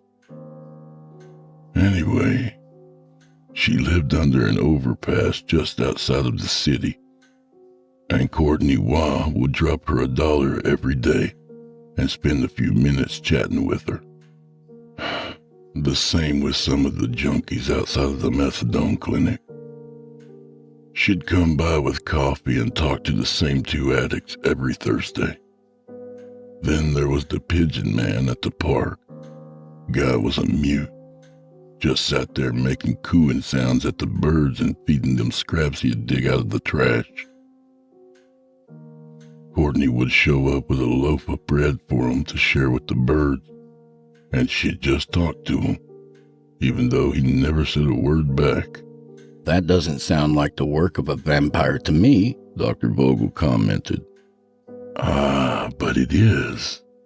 You see, in the movies and the books, they use their fangs to drain their victims.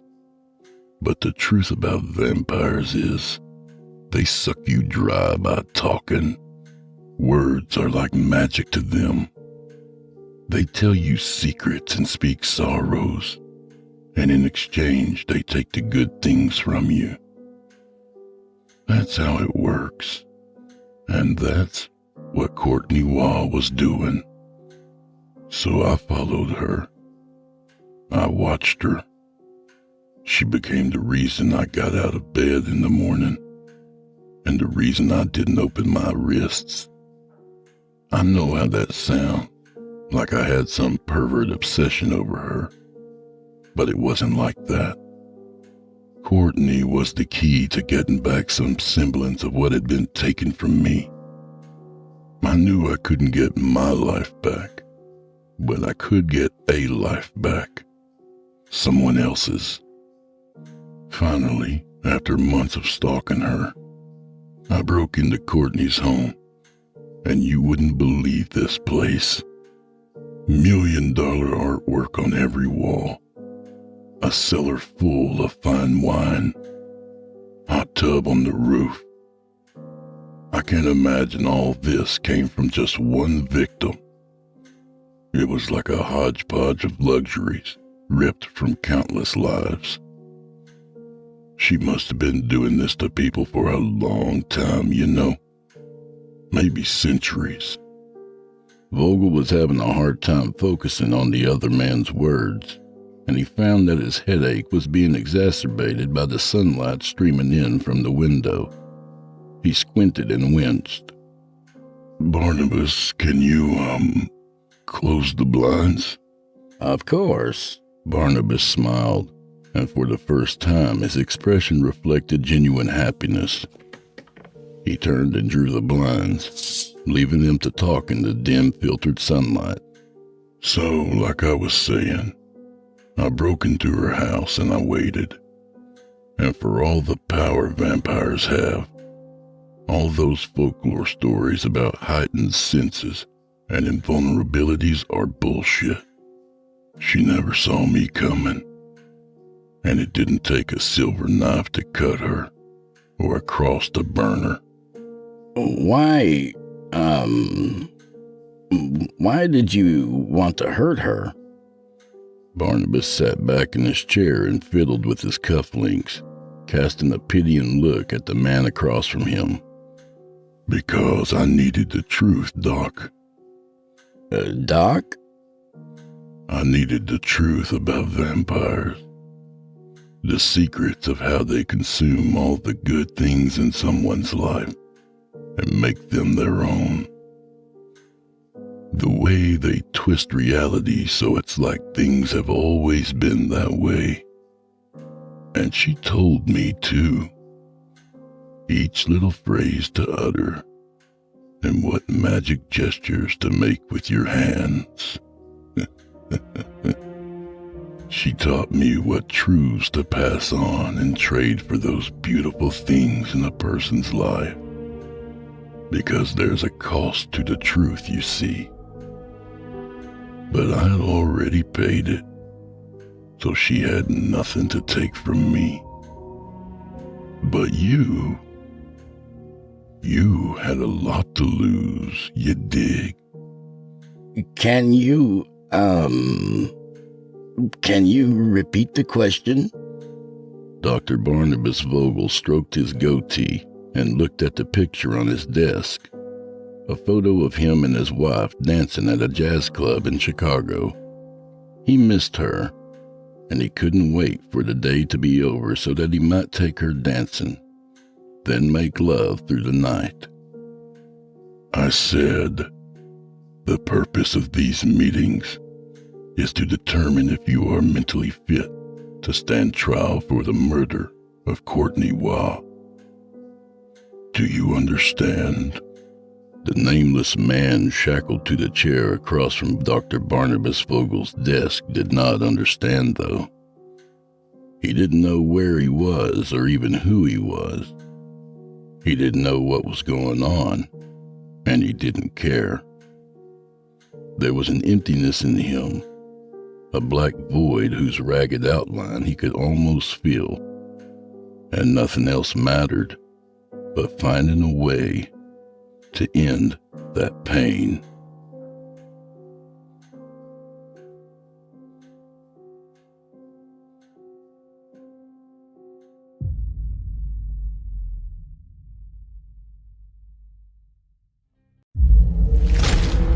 Chilling tales for dark nights.